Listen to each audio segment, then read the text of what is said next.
ದೇವರ ಪರಿಶುದ್ಧವಾದ ಘನವುಳ್ಳ ನಾಮಕ್ಕೆ ನಮ್ಮ ಕರ್ತನಾದ ಯೇಸು ಕ್ರಿಸ್ತನ ಮೂಲಕ ಕೃತಜ್ಞತಾ ಸ್ತುತಿ ಸ್ತೋತ್ರಗಳನ್ನು ಸಮರ್ಪಿಸ್ತಾ ಆರಾಧನೆ ಕಾರ್ಯಕ್ರಮದ ಈ ಭಾಗದಲ್ಲಿ ದೈವಿಕ ಸಂದೇಶವನ್ನ ಕೇಳುತ್ತಾ ಆತ್ಮೀಯ ಕ್ಷೇಮಾಭಿವೃದ್ಧಿಯನ್ನ ಹೊಂದಲಿಕ್ಕಾಗುವ ಹಾಗೆ ದೇವರ ಆಶೀರ್ವಾದಕ್ಕೆ ನಮ್ಮ ಕರ್ತನಾದ ಯೇಸು ಕ್ರಿಸ್ತನ ಕೃಪೆಗೆ ನಾವು ಪಾತ್ರರಾಗಲಿಕ್ಕಾಗುವಂತೆ ಈ ಒಂದು ಭಾಗವನ್ನ ಪ್ರಾರ್ಥನೆ ಮೂಲಕ ಮುಂದುವರಿಸೋಣ, ಪ್ರಾರ್ಥಿಸೋಣ.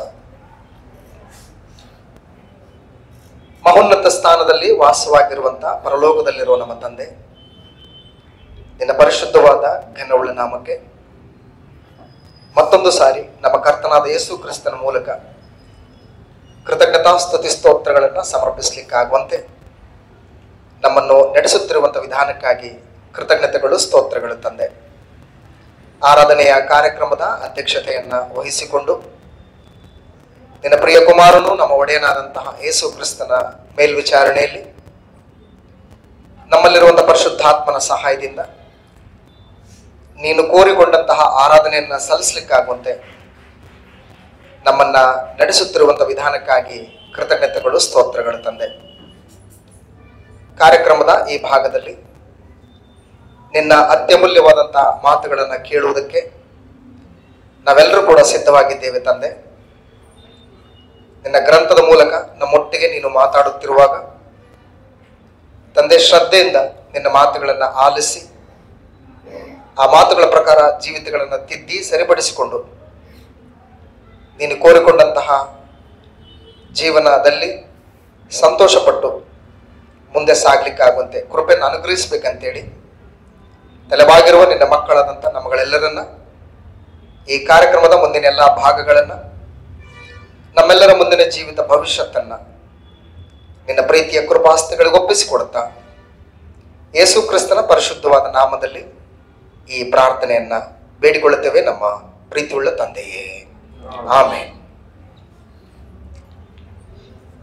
ಕರ್ತನಲ್ಲಿ ಪ್ರಿಯರೇ, ಆರಾಧನೆ ಕಾರ್ಯಕ್ರಮದ ಈ ಒಂದು ಭಾಗದಲ್ಲಿ ಸಹೋದರರು ಓದಿದಂತಹ ವೇದವಾಕ್ಯದ ಭಾಗವನ್ನ ಆಧಾರವಾಗಿಟ್ಟುಕೊಂಡು ಸಂಗತಿಗಳನ್ನ ಕಲಿಯುವುದಕ್ಕೆ ನಾವು ಮುಂದಾಗೋಣ. ಓದಲ್ಪಟ್ಟಂತಹ ವೇದವಾಕ್ಯದ ಭಾಗ ಇಬ್ರಿಯರಿಗೆ ಬರೆದ ಪತ್ರಿಕೆ 4ನೇ ಅಧ್ಯಾಯ 1ನೇ ವಚನದಿಂದ 13ನೇ ವಚನದವರೆಗೆ ಇರ್ತಕ್ಕಂತಹ ಸಂದರ್ಭವನ್ನ ನಾವು ಒಂದ್ಸಾರಿ ಆಲೋಚನೆ ಮಾಡೋಣ. ಈ 4ನೇ ಅಧ್ಯಾಯ 1ನೇ ವಚನದಿಂದ 13ನೇ ವಚನದವರೆಗೆ ಬಹುಮುಖ್ಯವಾದಂತಹ ಪದ ಯಾವುದು ಅನ್ನೋದನ್ನ ನಾವು ಗುರುತಿಸಿದ್ರೆ ವಿಶ್ರಾಂತಿ ಅನ್ನುವಂಥದ್ದು ನಮಗೆ ಕಂಡು ಬರ್ತದೆ. ಬಹುಮುಖ್ಯವಾದಂತಹ ವಚನ ಭಾಗ ವಿಶ್ರಾಂತಿ, ರೆಸ್ಟ್. ವಿಶ್ರಾಂತಿ ಅನ್ನುವಂಥದ್ದು ಸತ್ಯವೇದದಲ್ಲಿ ಬಹಳ ವಿಶೇಷವಾದಂತ ಒಂದು ಪದ. ಹಾಗೆ ಕ್ರೈಸ್ತರು ಕೂಡ ಬಹಳ ವಿಶೇಷವಾಗಿ ನಿರೀಕ್ಷಿಸುವಂತಹ ಒಂದು ಪದ ಯಾವುದಂತಂದ್ರೆ ವಿಶ್ರಾಂತಿ ಅಂತೇಳಿ. ಭೌತಿಕವಾದಂತಹ ಸ್ಥಿತಿಗತಿಗಳಲ್ಲಿ ನಾವುಗಳು ಈ ವಿಶ್ರಾಂತಿಯನ್ನು ಕುರಿತು ಆಲೋಚನೆ ಮಾಡಿದ್ರೆ ಈ ವಿಶ್ರಾಂತಿ ಅನ್ನುವಂಥದ್ದು ಯಾರಿಗೆ ಇಷ್ಟ ಇಲ್ಲ? ಎಲ್ರಿಗೂ ಇಷ್ಟ ಇದೆ. ಒಂದು ವೇಳೆ ದೇವರು ರಾತ್ರಿ ಅನ್ನುವಂಥದ್ದನ್ನೇನಾದ್ರೂ ಕೊಟ್ಟಿಲ್ಲ ಅಂದಿದ್ರೆ ಮನುಷ್ಯ ದೇವರು ಕೋರಿಕೊಂಡಂತ ರೀತಿಯಲ್ಲಿ ಬದುಕಲಿಕ್ಕೆ ಸಾಧ್ಯ ಆಗ್ತಿತ್ತೋ ಇಲ್ಲವೋ ನಮ್ಗೆ ಹೇಳಕ್ಕಾಗಲ್ಲ. ರಾತ್ರಿ ಅನ್ನುವಂಥದ್ದು ಮನುಷ್ಯನ ದೈಹಿಕವಾದಂಥ ಬದುಕಿಗೆ ಬಹಳ ಉತ್ತಮವಾದಂಥ ಒಂದು ಸಮಯ. ಅದು ತನ್ನ ದೇಹ ವಿಶ್ರಾಂತಿಯನ್ನ ಪಡೆದುಕೊಳ್ಳುವುದಕ್ಕೆ ದೇವರು ಏರ್ಪಡಿಸಿದಂಥ ಸಮಯ. ಅದು ಆ ಒಂದು ವಿಶ್ರಾಂತಿಯನ್ನು ಪಡೆಯುವುದರ ಮೂಲಕ ದೇಹ ತನಗೇನ್ ಬೇಕೋ ಅದನ್ನೆಲ್ಲವನ್ನು ಕೂಡ ರೆಸ್ಟೋರ್ ಮಾಡಿಕೊಳ್ಳುವಂತಹ ಸಮಯ ಆ ಒಂದು ರಾತ್ರಿಯ ವಿಶ್ರಾಂತಿ ಸಮಯ. ಅದಕ್ಕೆ ಕೆಲವೊಬ್ಬ ಆಹಾರ ತಜ್ಞರು ಏನ್ ಹೇಳ್ತಾರೆ ಅಂತಂದ್ರೆ, ಬಿಫೋರ್ 7 PM 7 ಗಂಟೆಯ ನಂತರ ಊಟ ಮಾಡುವಂಥದ್ದು ಅದು ದೇಹಕ್ಕೆ ಒಳ್ಳೇದಲ್ಲ ಅಂತ ಹೇಳ್ತಾರೆ. ಯಾಕೆ ಒಳ್ಳೇದಲ್ಲ ಅಂತಂದ್ರೆ, ನಾವು ಊಟ ಮಾಡಿದಂತ ಆಹಾರನ್ನ ದೇಹ ಏನ್ ಮಾಡ್ಬೇಕಂತಂದ್ರೆ ಜೀರ್ಣಿಸ್ಕೊಳ್ಬೇಕು. ಜೀರ್ಣಿಸಿಕೊಳ್ಳುವಂತಹ ಪ್ರಕ್ರಿಯೆ ಅದು ಹೆಚ್ಚು ಕಡಿಮೆ 4 ರಿಂದ 6 ಗಂಟೆವರೆಗೂ ತಗೊಳ್ತದೆ. ಅದು ಈ 4 ರಿಂದ 6 ಗಂಟೆಯವರೆಗೆ ಅದು ಜೀರ್ಣಕ್ರಿಯೆಯಲ್ಲಿ ತೊಡಗಿಸಿಕೊಂಡ ಮೇಲೆ ಅದರೊಟ್ಟೊಟ್ಟಿಗೆ ಏನ್ ಮಾಡಬೇಕು ದೇಹ ಅಂತಂದ್ರೆ, ದೇಹ ತನ್ನನ್ನು ತಾನು ರೆಸ್ಟೋರ್ ಕೂಡ ಮಾಡ್ಕೊಳ್ಬೇಕು ಅಂತೇಳಿ, ತನ್ನನ್ನು ತಾನು ಪುನರುದ್ಧರಣೆಗೊಳಿಸಬೇಕು. ಎಲ್ಲೆಲ್ಲಿ ವೀಕ್ ಇದೆ, ಎಲ್ಲೆಲ್ಲಿ ಕ್ಲೀನ್ ಮಾಡಬೇಕು, ಎಲ್ಲೆಲ್ಲಿ ಯಾವ್ಯಾವ ಒಂದು ಅಂಗಾಂಗಗಳಿಗೆ ಡ್ಯಾಮೇಜ್ ಆಗಿದೆಯೋ ಅವುಗಳನ್ನೆಲ್ಲ ಸರಿಪಡಿಸ್ಕೊಳ್ತಕ್ಕಂಥ ಒಂದು ಕೆಲಸನೂ ಕೂಡ ದೇಹ ಏನ್ ಮಾಡ್ತದೆ, ವಿಶ್ರಾಂತಿಯ ಸಮಯದಲ್ಲಿ ಮಾಡ್ಕೊಳ್ತದೆ ಅಂತ ಹೇಳ್ತಾರೆ. ಸೊ ಇದು ವೈಜ್ಞಾನಿಕವಾಗಿ. ಸೊ ಈ ರೀತಿಯಾದಂತಹ ಭೌತಿಕವಾದಂತಹ ಈ ರೆಸ್ಟ್ ಇಂದ ಅನೇಕ ಭೌತಿಕವಾದಂತಹ ಲಾಭಗಳನ್ನ, ದೈಹಿಕವಾದಂತಹ ಪ್ರಯೋಜನಗಳನ್ನ ಮನುಷ್ಯನು ಪಡ್ಕೊಳ್ತಾ ಇದ್ದಾನೆ. ಆದ್ರೆ ಆತ್ಮ ಸಂಬಂಧವಾದಂತಹ ದೃಷ್ಟಿಕೋನದಲ್ಲಿ ನಾವು ಈ ವಿಶ್ರಾಂತಿಯನ್ನು ಕುರಿತು ಆಲೋಚನೆ ಮಾಡುವಂಥದ್ದು ಬಹಳ ಬಹಳ ಅವಶ್ಯಕತೆ ಇದೆ. ಈ ವಿಶ್ರಾಂತಿಯ ಬಗ್ಗೆ ಸರಿಯಾದ ರೀತಿಯಾದಂತಹ ತಿಳುವಳಿಕೆ ನಮ್ಮಲ್ಲಿ ಇಲ್ಲ ಅಂತಂದ್ರೆ, ಈ ವಿಶ್ರಾಂತಿಯನ್ನ ಪಡ್ಕೊಳ್ಳೋದ್ರಲ್ಲಿ ಬಹುತೇಕ ಜನರು ವಿಫಲರಾಗ್ತಾರೆ ಅಂತಂದ್ರೆ ತಪ್ಪಾಗ್ಲಿಕ್ಕಿಲ್ಲ. ಹಾಗಾಗಿ ಸತ್ಯವೇದದಲ್ಲಿ ಹೆಚ್ಚು ಕಡಿಮೆ 7 ವಿಧವಾದಂತಹ ವಿಶ್ರಾಂತಿಗಳ ಬಗ್ಗೆ ಪ್ರಸ್ತಾಪ ಮಾಡಿರುವಂಥದ್ದನ್ನು ನಾವು ಗಮನಿಸ್ತೇವೆ. ಸೊ ಈ 7 ವಿಧವಾದಂತಹ ವಿಶ್ರಾಂತಿಗಳನ್ನು ಕುರಿತು ನಾವು ಕಲ್ತ್ಕೊಂಡ್ರೆ, ಅವುಗಳ ಬಗ್ಗೆ ತಿಳುವಳಿಕೆಯನ್ನು ಪಡೆದುಕೊಂಡ್ರೆ, ದೇವರ ವಿಶ್ರಾಂತಿ ಅಂದ್ರೆ ಯಾವುದು, ಸಬ್ಬತ್ ಎಂಬ ವಿಶ್ರಾಂತಿ ಅಂದ್ರೆ ಯಾವುದು, ಕಾನಾನ್ ಎಂಬ ವಿಶ್ರಾಂತಿ ಅಂದ್ರೆ ಯಾವುದು, ಸೊ ಇನ್ನು ಮುಂತಾದ ವಿಶ್ರಾಂತಿಗಳ ಬಗ್ಗೆ ನಮಗೆ ತಿಳುವಳಿಕೆ ಬರಲಿಕ್ಕೆ ಸಾಧ್ಯ ಇದೆ. ಸೊ ಆ ಒಂದು ದಿಕ್ಕಿನಲ್ಲಿ ಇಬ್ರಿಯರಿಗೆ ಬರೆದ ಪತ್ರಿಕೆ 4ನೇ ಅಧ್ಯಾಯ 1 ರಿಂದ 13ನೇ ವಚನದಲ್ಲಿ ಹೇಳಲ್ಪಟ್ಟಂತಹ ದೇವರ ವಿಶ್ರಾಂತಿಯನ್ನ ಕುರಿತು ಸರಿಯಾದ ತಿಳುವಳಿಕೆಯನ್ನ ನಾವು ಹೊಂದಿಕೊಳ್ಳಬೇಕು ಅಂತಂದ್ರೆ, ವಿಶ್ರಾಂತಿಗಳ ಕುರಿತಾದಂತಹ ವಾಕ್ಯಗಳನ್ನ ನಾವು ಒಂದ್ಸರಿ ಧ್ಯಾನ ಮಾಡುವಂಥದ್ದು ಬಹಳ ಅವಶ್ಯಕತೆ ಇರುತ್ತೆ. ಈಗಾಗಲೇ ನಿಮ್ಗೆ ಹೇಳಿದ ಹಾಗೆ ಸತ್ಯವೇದದಲ್ಲಿ 7 ವಿಧವಾದಂತಹ ವಿಶ್ರಾಂತಿಗಳು ನಮಗೆ ಬೈಬಲ್ ಅಲ್ಲಿ ಕಂಡು ಬರ್ತವೆ. ಅದರಲ್ಲಿ ಒಂದನೆಯ ಒಂದು ವಿಶ್ರಾಂತಿ ಬಂದು ಯೆಹೋವ ದೇವರ ವಿಶ್ರಾಂತಿ. ಒಂದನೇದು ಯೆಹೋವ ದೇವರ ವಿಶ್ರಾಂತಿ. ಯೆಹೋವ ದೇವರ ವಿಶ್ರಾಂತಿ ಯಾವುದು ಅಂತಂದ್ರೆ, ಸೃಷ್ಟಿ ನಿರ್ಮಾಣದ ನಂತರ ದೇವರು ತೆಗೆದುಕೊಂಡಂತಹ ವಿಶ್ರಾಂತಿ ಅಂತ ಹೇಳ್ತಾರೆ. ಆದಿಕಾಂಡ ಪುಸ್ತಕ 2ನೇ ಅಧ್ಯಾಯದಲ್ಲಿ ಈ ವಿಷಯವನ್ನ ನಾವು ಗಮನಿಸ್ತೇವೆ. ಜೆನೆಸಿಸ್ ಚಾಪ್ಟರ್ 2 ವರ್ಸ್ 1 and 2 ಅಲ್ಲಿ ಹೀಗೆ ಭೂಮಿ ಆಕಾಶಗಳು ಅವುಗಳಲ್ಲಿರುವ ಸಮಸ್ತವೂ ನಿರ್ಮಿತವಾದವು. ದೇವರು ತನ್ನ ಸೃಷ್ಟಿ ಕಾರ್ಯವನ್ನು ಮುಗಿಸಿಬಿಟ್ಟು 7ನೇ ದಿನದಲ್ಲಿ ವಿಶ್ರಮಿಸಿಕೊಂಡನು ಅಂತ ಹೇಳ್ತಾರೆ. ದೇವರು ತನ್ನ ಸೃಷ್ಟಿ ಕಾರ್ಯವನ್ನು ಮುಗಿಸಿ ಆ 7ನೇ ದಿನದಲ್ಲಿ ವಿಶ್ರಮಿಸಿಕೊಂಡದ್ದರಿಂದ ಆ ದಿನವನ್ನು ಪರಿಶುದ್ಧ ದಿನವಾಗಿರಲಿ ಎಂದು ಆಶೀರ್ವದಿಸಿದನು ಅಂತ ಹೇಳ್ತಾರೆ. ಸೊ ದೇವರಲ್ಲಿ 7 ದಿನಗಳ ಸೃಷ್ಟಿ ಕಾರ್ಯಕ್ರಮಗಳನ್ನ ಮುಗಿಸಿದ್ದಾನೆ ಅಂತ ಹೇಳ್ತಾರೆ. ಸೃಷ್ಟಿ ಕಾರ್ಯಕ್ರಮದಲ್ಲಿ ಆತನ ಏನೆಲ್ಲ ಉಂಟು ಮಾಡಿದ್ದಾನೆ ಅಂತಂದ್ರೆ, ಮೊದಲನೇ ದಿನ ಕತ್ತಲೆಯನ್ನು ಮತ್ತು ಬೆಳಕನ್ನ ಆತನ ಏನ್ ಮಾಡ್ತಾ ಇದ್ದಾನೆ, ಉಂಟು ಮಾಡ್ತಾ ಇದ್ದಾನೆ. ಬೆಳಕಿಗೆ ಹಗಲು ಅಂತೇಳಿ, ಕತ್ತಲೆಗೆ ഇരുಳು ಅಂತೇಳಿ ಹೆಸರಿಡ್ತಾ ಇದ್ದಾನೆ. ಎರಡನೇದಾಗಿ 2ನೇ ದಿನದಲ್ಲಿ ಜಲಸಮೂಹಗಳ ನಡುವೆ ವಿಸ್ತಾರವಾದಂತಹ ಗುಮ್ಮಟ ಉಂಟಾಗ್ಲಿ, ಅದು ಕೆಳಗಳ ನೀರುಗಳನ್ನ ಮೇಲಿನ ನೀರುಗಳನ್ನು ಬೇರೆ ಬೇರೆ ಮಾಡ್ಲಿ ಅಂತ ಹೇಳ್ತಾ ಇದ್ದಾನೆ. 3ನೇ ದಿನದಲ್ಲಿ ಆಕಾಶದ ಕೆಳಗಿರ್ತಕ್ಕಂಥ ನೀರೆಲ್ಲ ಒಂದೇ ಸ್ಥಳದಲ್ಲಿ ಕೂಡಿಕೊಳ್ಳಲಿ, ಒಣನೆಲವು ಕಾಣಿಸ್ಲಿ ಅಂತ ಹೇಳ್ತಾ ಇದ್ದಾನೆ. ಅದಾದ ಮೇಲೆ ಭೂಮಿ ಹುಲ್ಲನ್ನು, ಬೀಜ ಬಿಡುವ ಕಾಯಿಪಲ್ಯದ ಗಿಡಗಳನ್ನು ಬೆಳೆಸಲಿ, ಬೀಜವುಳ್ಳ ಹಣ್ಣಿನ ಮರಗಳನ್ನು ಅವುಗಳ ಜಾತಿಗೆ ಅನುಸಾರವಾಗಿ ಹುಟ್ಟಿಸ್ಲಿ ಅಂತ ಹೇಳ್ತಾನೆ. ಇದು 3ನೇ ದಿನದಲ್ಲಿ. 4ನೇ ದಿನದಲ್ಲಿ ಆಕಾಶ ಮಂಡಲದಲ್ಲಿ ಬೆಳಕುಗಳು ಉಂಟಾಗಲಿ ಅಂತ ಹೇಳ್ತಾನೆ. ಆ ಬೆಳಕುಗಳು ಸಮಯಗಳನ್ನ, ದಿನ ಸಂವತ್ಸರಗಳನ್ನ ತೋರಿಸ್ಲಿ ಅಂತ ಹೇಳ್ತಾನೆ. ಸೊ ಹೀಗೆ ದೇವರು ಏನ್ ಮಾಡ್ತಾನೆ ಅಂತಂದ್ರೆ, ತನ್ನ ಸೃಷ್ಟಿ ಕಾರ್ಯಕ್ರಮವನ್ನ ಮುಗಿಸುವಂತ ಒಂದು ಹಂತಕ್ಕೆ ಬರ್ತಾ ಇದ್ದಾನೆ. ತರುವಾಯ ಆತನ ಏನ್ ಮಾಡ್ತಾನೆ ಅಂತಂದ್ರೆ, ಗುಂಪು ಗುಂಪಾಗಿ ಚಲಿಸುವಂತಹ ಜಲಜಂತುಗಳು, ನೀರಿನಲ್ಲಿ ತುಂಬಿಕೊಳ್ಳಲಿ, ಪಕ್ಷಿಗಳು ಭೂಮಿಯ ಮೇಲೆ ಅಂತರಿಕ್ಷದೊಳಗೆ ಹಾರಾಡ್ಲಿ. ಸೊ ಈ ರೀತಿಯಾಗಿ ಸೃಷ್ಟಿ ಕಾರ್ಯಕ್ರಮವನ್ನು ಮುಂದುವರಿಸ್ತಾ ಇರ್ತಾನೆ. ತದನಂತರ ಭೂಮಿಯಿಂದ ಜೀವ ಜಂತುಗಳು ಉಂಟಾಗ್ಲಿ, ಪಶುಕ್ರಮಿಗಳು ಕಾಡು ಮೃಗಗಳು ತಮ್ಮ ತಮ್ಮ ಜಾತಿಗೆ ಅನುಸಾರವಾಗಿ ಹುಟ್ಟಲಿ ಅಂತ ಹೇಳ್ತಾನೆ. ಆಮೇಲೆ ನಮ್ಮ ಸ್ವರೂಪದಲ್ಲಿ ನಮ್ಮ ಹೋಲಿಕೆಗೆ ಸರಿಯಾಗಿ ಮನುಷ್ಯರನ್ನು ಉಂಟು ಮಾಡೋಣ ಅಂತ ಹೇಳ್ತಾನೆ. 29ನೇ ವಚನದಲ್ಲಿ ಈಗೋ ಸಮಸ್ತ ಭೂಮಿಯ ಮೇಲೆ ಬೀಜವುಳ್ಳ ಎಲ್ಲಾ ಪೈರುಗಳನ್ನು, ಬೀಜವುಳ್ಳ ಎಲ್ಲಾ ಮಣ್ಣಿನ ಮರಗಳನ್ನು ನಿಮಗೆ ಆಹಾರಕ್ಕಾಗಿ ಕೊಟ್ಟಿದ್ದೇನೆ ಅಂತೇಳಿ ಹೇಳ್ಬಿಟ್ಟು ಏನ್ ಮಾಡ್ತಾನೆ ಅಂತಂದ್ರೆ, ದೇವರು ಎಲ್ಲ ಸೃಷ್ಟಿ ಕಾರ್ಯಕ್ರಮವನ್ನು ಮುಗಿಸಿ ಮತ್ಯಾರು ಕೂಡ ಅದಕ್ಕೆ ಕೈ ಹಾಕಲಾಂಗೆ ಸೃಷ್ಟಿ ಕಾರ್ಯಕ್ರಮಗಳೆಲ್ಲವನ್ನು ಕೂಡ ಏನ್ ಮಾಡಿದ್ದಾನೆ, ಮುಗಿಸ್ಬಿಟ್ಟಿದ್ದಾನೆ. ಮತ್ಯಾರು ಕೂಡ ಅದಕ್ಕೆ ಕೈ ಹಾಕಗಿಲ್ಲ, ತಾನೇ ಅದಕ್ಕೆ ಏನಾಗಿಲ್ಲ, ಕೈ ಹಾಕಗಿಲ್ಲ. ಸಂಪೂರ್ಣಗೊಳಿಸಿ ಇನ್ಯಾವುದು ಬಾಕಿ ಇಲ್ಲ. ಸೃಷ್ಟಿ ನಿರ್ಮಾಣ ಆದ ಮೇಲೆ ಇನ್ನೂ ಒಂದಿಷ್ಟು ವರ್ಷಗಳಾದ್ಮೇಲೆ, ಇನ್ನಷ್ಟು ಲಕ್ಷ ವರ್ಷಗಳಾದ್ಮೇಲೆ ಇನ್ನೇನೋ ಮಾಡಬೇಕು ಅನ್ನುವಂತಹ ಪ್ರಮೇಯ ಇಲ್ದೇನೆ ಆತನು ಒಂದೇ ಸಾರಿ ಸೃಷ್ಟಿ ಕಾರ್ಯವನ್ನ ಮುಗಿಸಿಬಿಟ್ಟು ವಿಶ್ರಮಿಸಿಕೊಂಡನು ಅಂತ ಹೇಳ್ತಾರೆ. ಇಲ್ಲಿ ತುಂಬಾ ಜನ ಈ ಒಂದು ಸಂದರ್ಭದಲ್ಲಿ ಒಂದು ಮಾತು ಬಳಕೆ ಮಾಡ್ತಾರೆ.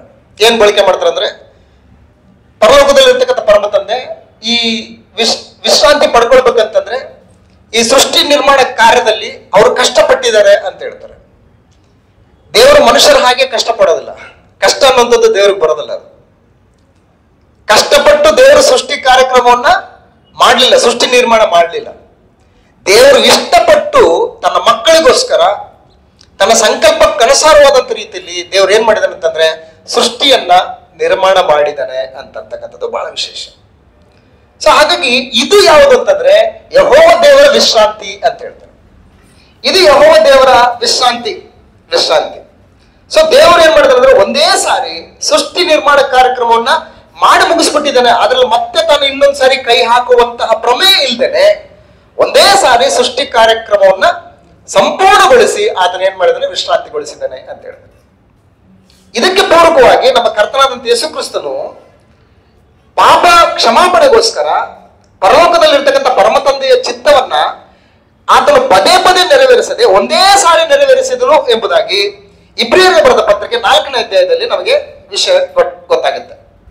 ದಯಮಾಡಿ ಕ್ಷಮಿಸಿ. ಇಬ್ರಿಯರಿಗೆ ಬರೆದ ಪತ್ರಿಕೆ 7ನೇ ಅಧ್ಯಾಯ 27ನೇ ವಚನದಲ್ಲಿ, ಮೊದಲು ತಮ್ಮ ಪಾಪ ಪರಿಹಾರಕ್ಕಾಗಿ ಆಮೇಲೆ ಜನರ ಪಾಪ ಪರಿಹಾರಕ್ಕಾಗಿ ಸಮರ್ಪಣೆ ಮಾಡುವ ಲೇವಿಕ ಮಹಾಯಾಜಕರಂತೆ ಈತನು ಪ್ರತಿನಿತ್ಯವೂ ಸಮರ್ಪಿಸಬೇಕಾದ ಅವಶ್ಯವಿಲ್ಲ. ಯಾರು? ಕರ್ತನಾದ ಯೇಸು ಕ್ರಿಸ್ತನು. ಈತನು ಪ್ರತಿನಿತ್ಯವೂ ಸಮರ್ಪಿಸಬೇಕಾದ ಅವಶ್ಯವಿಲ್ಲ. ಈತನು ತನ್ನನ್ನೇ ಸಮರ್ಪಿಸಿಕೊಂಡು ಒಂದೇ ಸಾರಿ ಆ ಕೆಲಸವನ್ನು ಮಾಡಿ ಮುಗಿಸಿದನು ಅಂತ ಹೇಳ್ತಾನೆ. ಒಂದೇ ಸಾರಿ ಕರ್ತನಾದ ಯೇಸು ಕ್ರಿಸ್ತನು ತನ್ನನ್ನು ತಾನು ಸಕಲ ಮಾನವರ ಪಾಪಗಳ ನಿವಾರಣೆಗೋಸ್ಕರ ದೇವರ ಅನಾದಿ ಸಂಕಲ್ಪಕ್ಕನುಸಾರವಾದಂತಹ ಯಜ್ಞವನ್ನಾಗಿ ತನ್ನನ್ನು ತಾನು ಸಮರ್ಪಿಸಿಕೊಂಡನು. ಇದು ಪದೇ ಪದೇ ಸಮರ್ಪಿಸುವಂತಹ ಯಜ್ಞ ಅಲ್ಲ, ಒಂದೇ ಸಾರಿ ಸಮರ್ಪಿಸುವಂತಹ ಯಜ್ಞ. ಅದೇ ರೀತಿಯಾಗಿ ಪರಲೋಕದಲ್ಲಿರ್ತಕ್ಕಂಥ ಪರಮ ತಂದೆ ಪದೇ ಪದೇ ಸೃಷ್ಟಿಯನ್ನ ಉಂಟು ಮಾಡಕ್ಕ ಆಗಲಾರದಂತಹ ಸ್ಥಿತಿಯಲ್ಲದೆ ಒಂದೇ ಸಾರಿ ಸೃಷ್ಟಿ ನಿರ್ಮಾಣವನ್ನ ಮಾಡಿ ಮುಗಿಸಿ ಆತನ ಏನ್ ಮಾಡ್ತಾ ಇದ್ದಾನೆ ಅಂತಂದ್ರೆ ವಿಶ್ರಾಂತಿಯನ್ನ ಪಡ್ಕೊಳ್ತಾ ಇದ್ದಾನೆ ಅನ್ನುವಂಥದ್ದು ವಿಶೇಷ. ಇದನ್ನೇ ಈಗ ತಾನೇ ಸಹೋದರರು ಓದಿದಂತಹ ಇಬ್ರಿಯರಿಗೆ ಬರೆದ ಪತ್ರಿಕೆ 4ನೇ ಅಧ್ಯಾಯ 4ನೇ ವಚನದಲ್ಲಿ ಕೂಡ ಈ ವಿಷಯವನ್ನು ನಾವು ಗಮನಿಸ್ತೇವೆ. ಇಬ್ರಿಯಸ್ ಚಾಪ್ಟರ್ 4 ವರ್ಸ್ 4 ಒಂದು ಸ್ಥಳದಲ್ಲಿ 7ನೇ ದಿವಸವನ್ನು ಕುರಿತು ದೇವರು ತನ್ನ ಸೃಷ್ಟಿ ಕಾರ್ಯಗಳೆಲ್ಲ ಮುಗಿಸಿಬಿಟ್ಟು 7ನೇ ದಿನದಲ್ಲಿ ವಿಶ್ರಮಿಸಿಕೊಂಡನೆಂದು ಬರೆದಿದೆ ಅಂತ ಹೇಳಿದ್ರೆ, ಅಂದ್ರೆ ತನ್ನ ಸೃಷ್ಟಿ ಕಾರ್ಯಕ್ರಮಗಳೆಲ್ಲವನ್ನು ಮುಗಿಸ್ಬಿಟ್ಟು 7ನೇ ದಿನದಲ್ಲಿ ಏನ್ ಮಾಡಿದಾನೆ, ಆತನು ವಿಶ್ರಮಿಸಿಕೊಂಡಿದ್ದಾನೆ ಅಂತ ಹೇಳ್ತಾರೆ. ಸೊ ಇದು ಬೈಬಲ್ ಅಲ್ಲಿ ಕಂಡು ಬರುವಂತಹ ಒಂದು ವಿಶ್ರಾಂತಿ. ಇದು ಯಾವ ವಿಶ್ರಾಂತಿ? ಇದು ಯೆಹೋವ ದೇವರ ವಿಶ್ರಾಂತಿ. ಯಾವ ವಿಶ್ರಾಂತಿ ಅಂತಂದ್ರೆ ಸೃಷ್ಟಿ ನಿರ್ಮಾಣದ ನಂತರ ಪರಮ ತಂದೆ ತೆಗೆದುಕೊಂಡಂತಹ ವಿಶ್ರಾಂತಿ ಅನ್ನುವಂಥದ್ದು ಮೊದಲನೇದಾಗಿ ನಮಗೆ ಕಂಡು ಬರ್ತದೆ. ಸೊ ಅದು ಎರಡನೇದಾಗಿ ಇಸ್ರಾಯೇಲರಿಗೆ ದೇವರು ಕೊಟ್ಟ ಕಾನೂನಿನ ಕಾನೂನಿನ ವಿಶ್ರಾಂತಿ ಅಂತ ಹೇಳಿ. ಕಾನೂನು ಅಂತ ದ ಲಾ.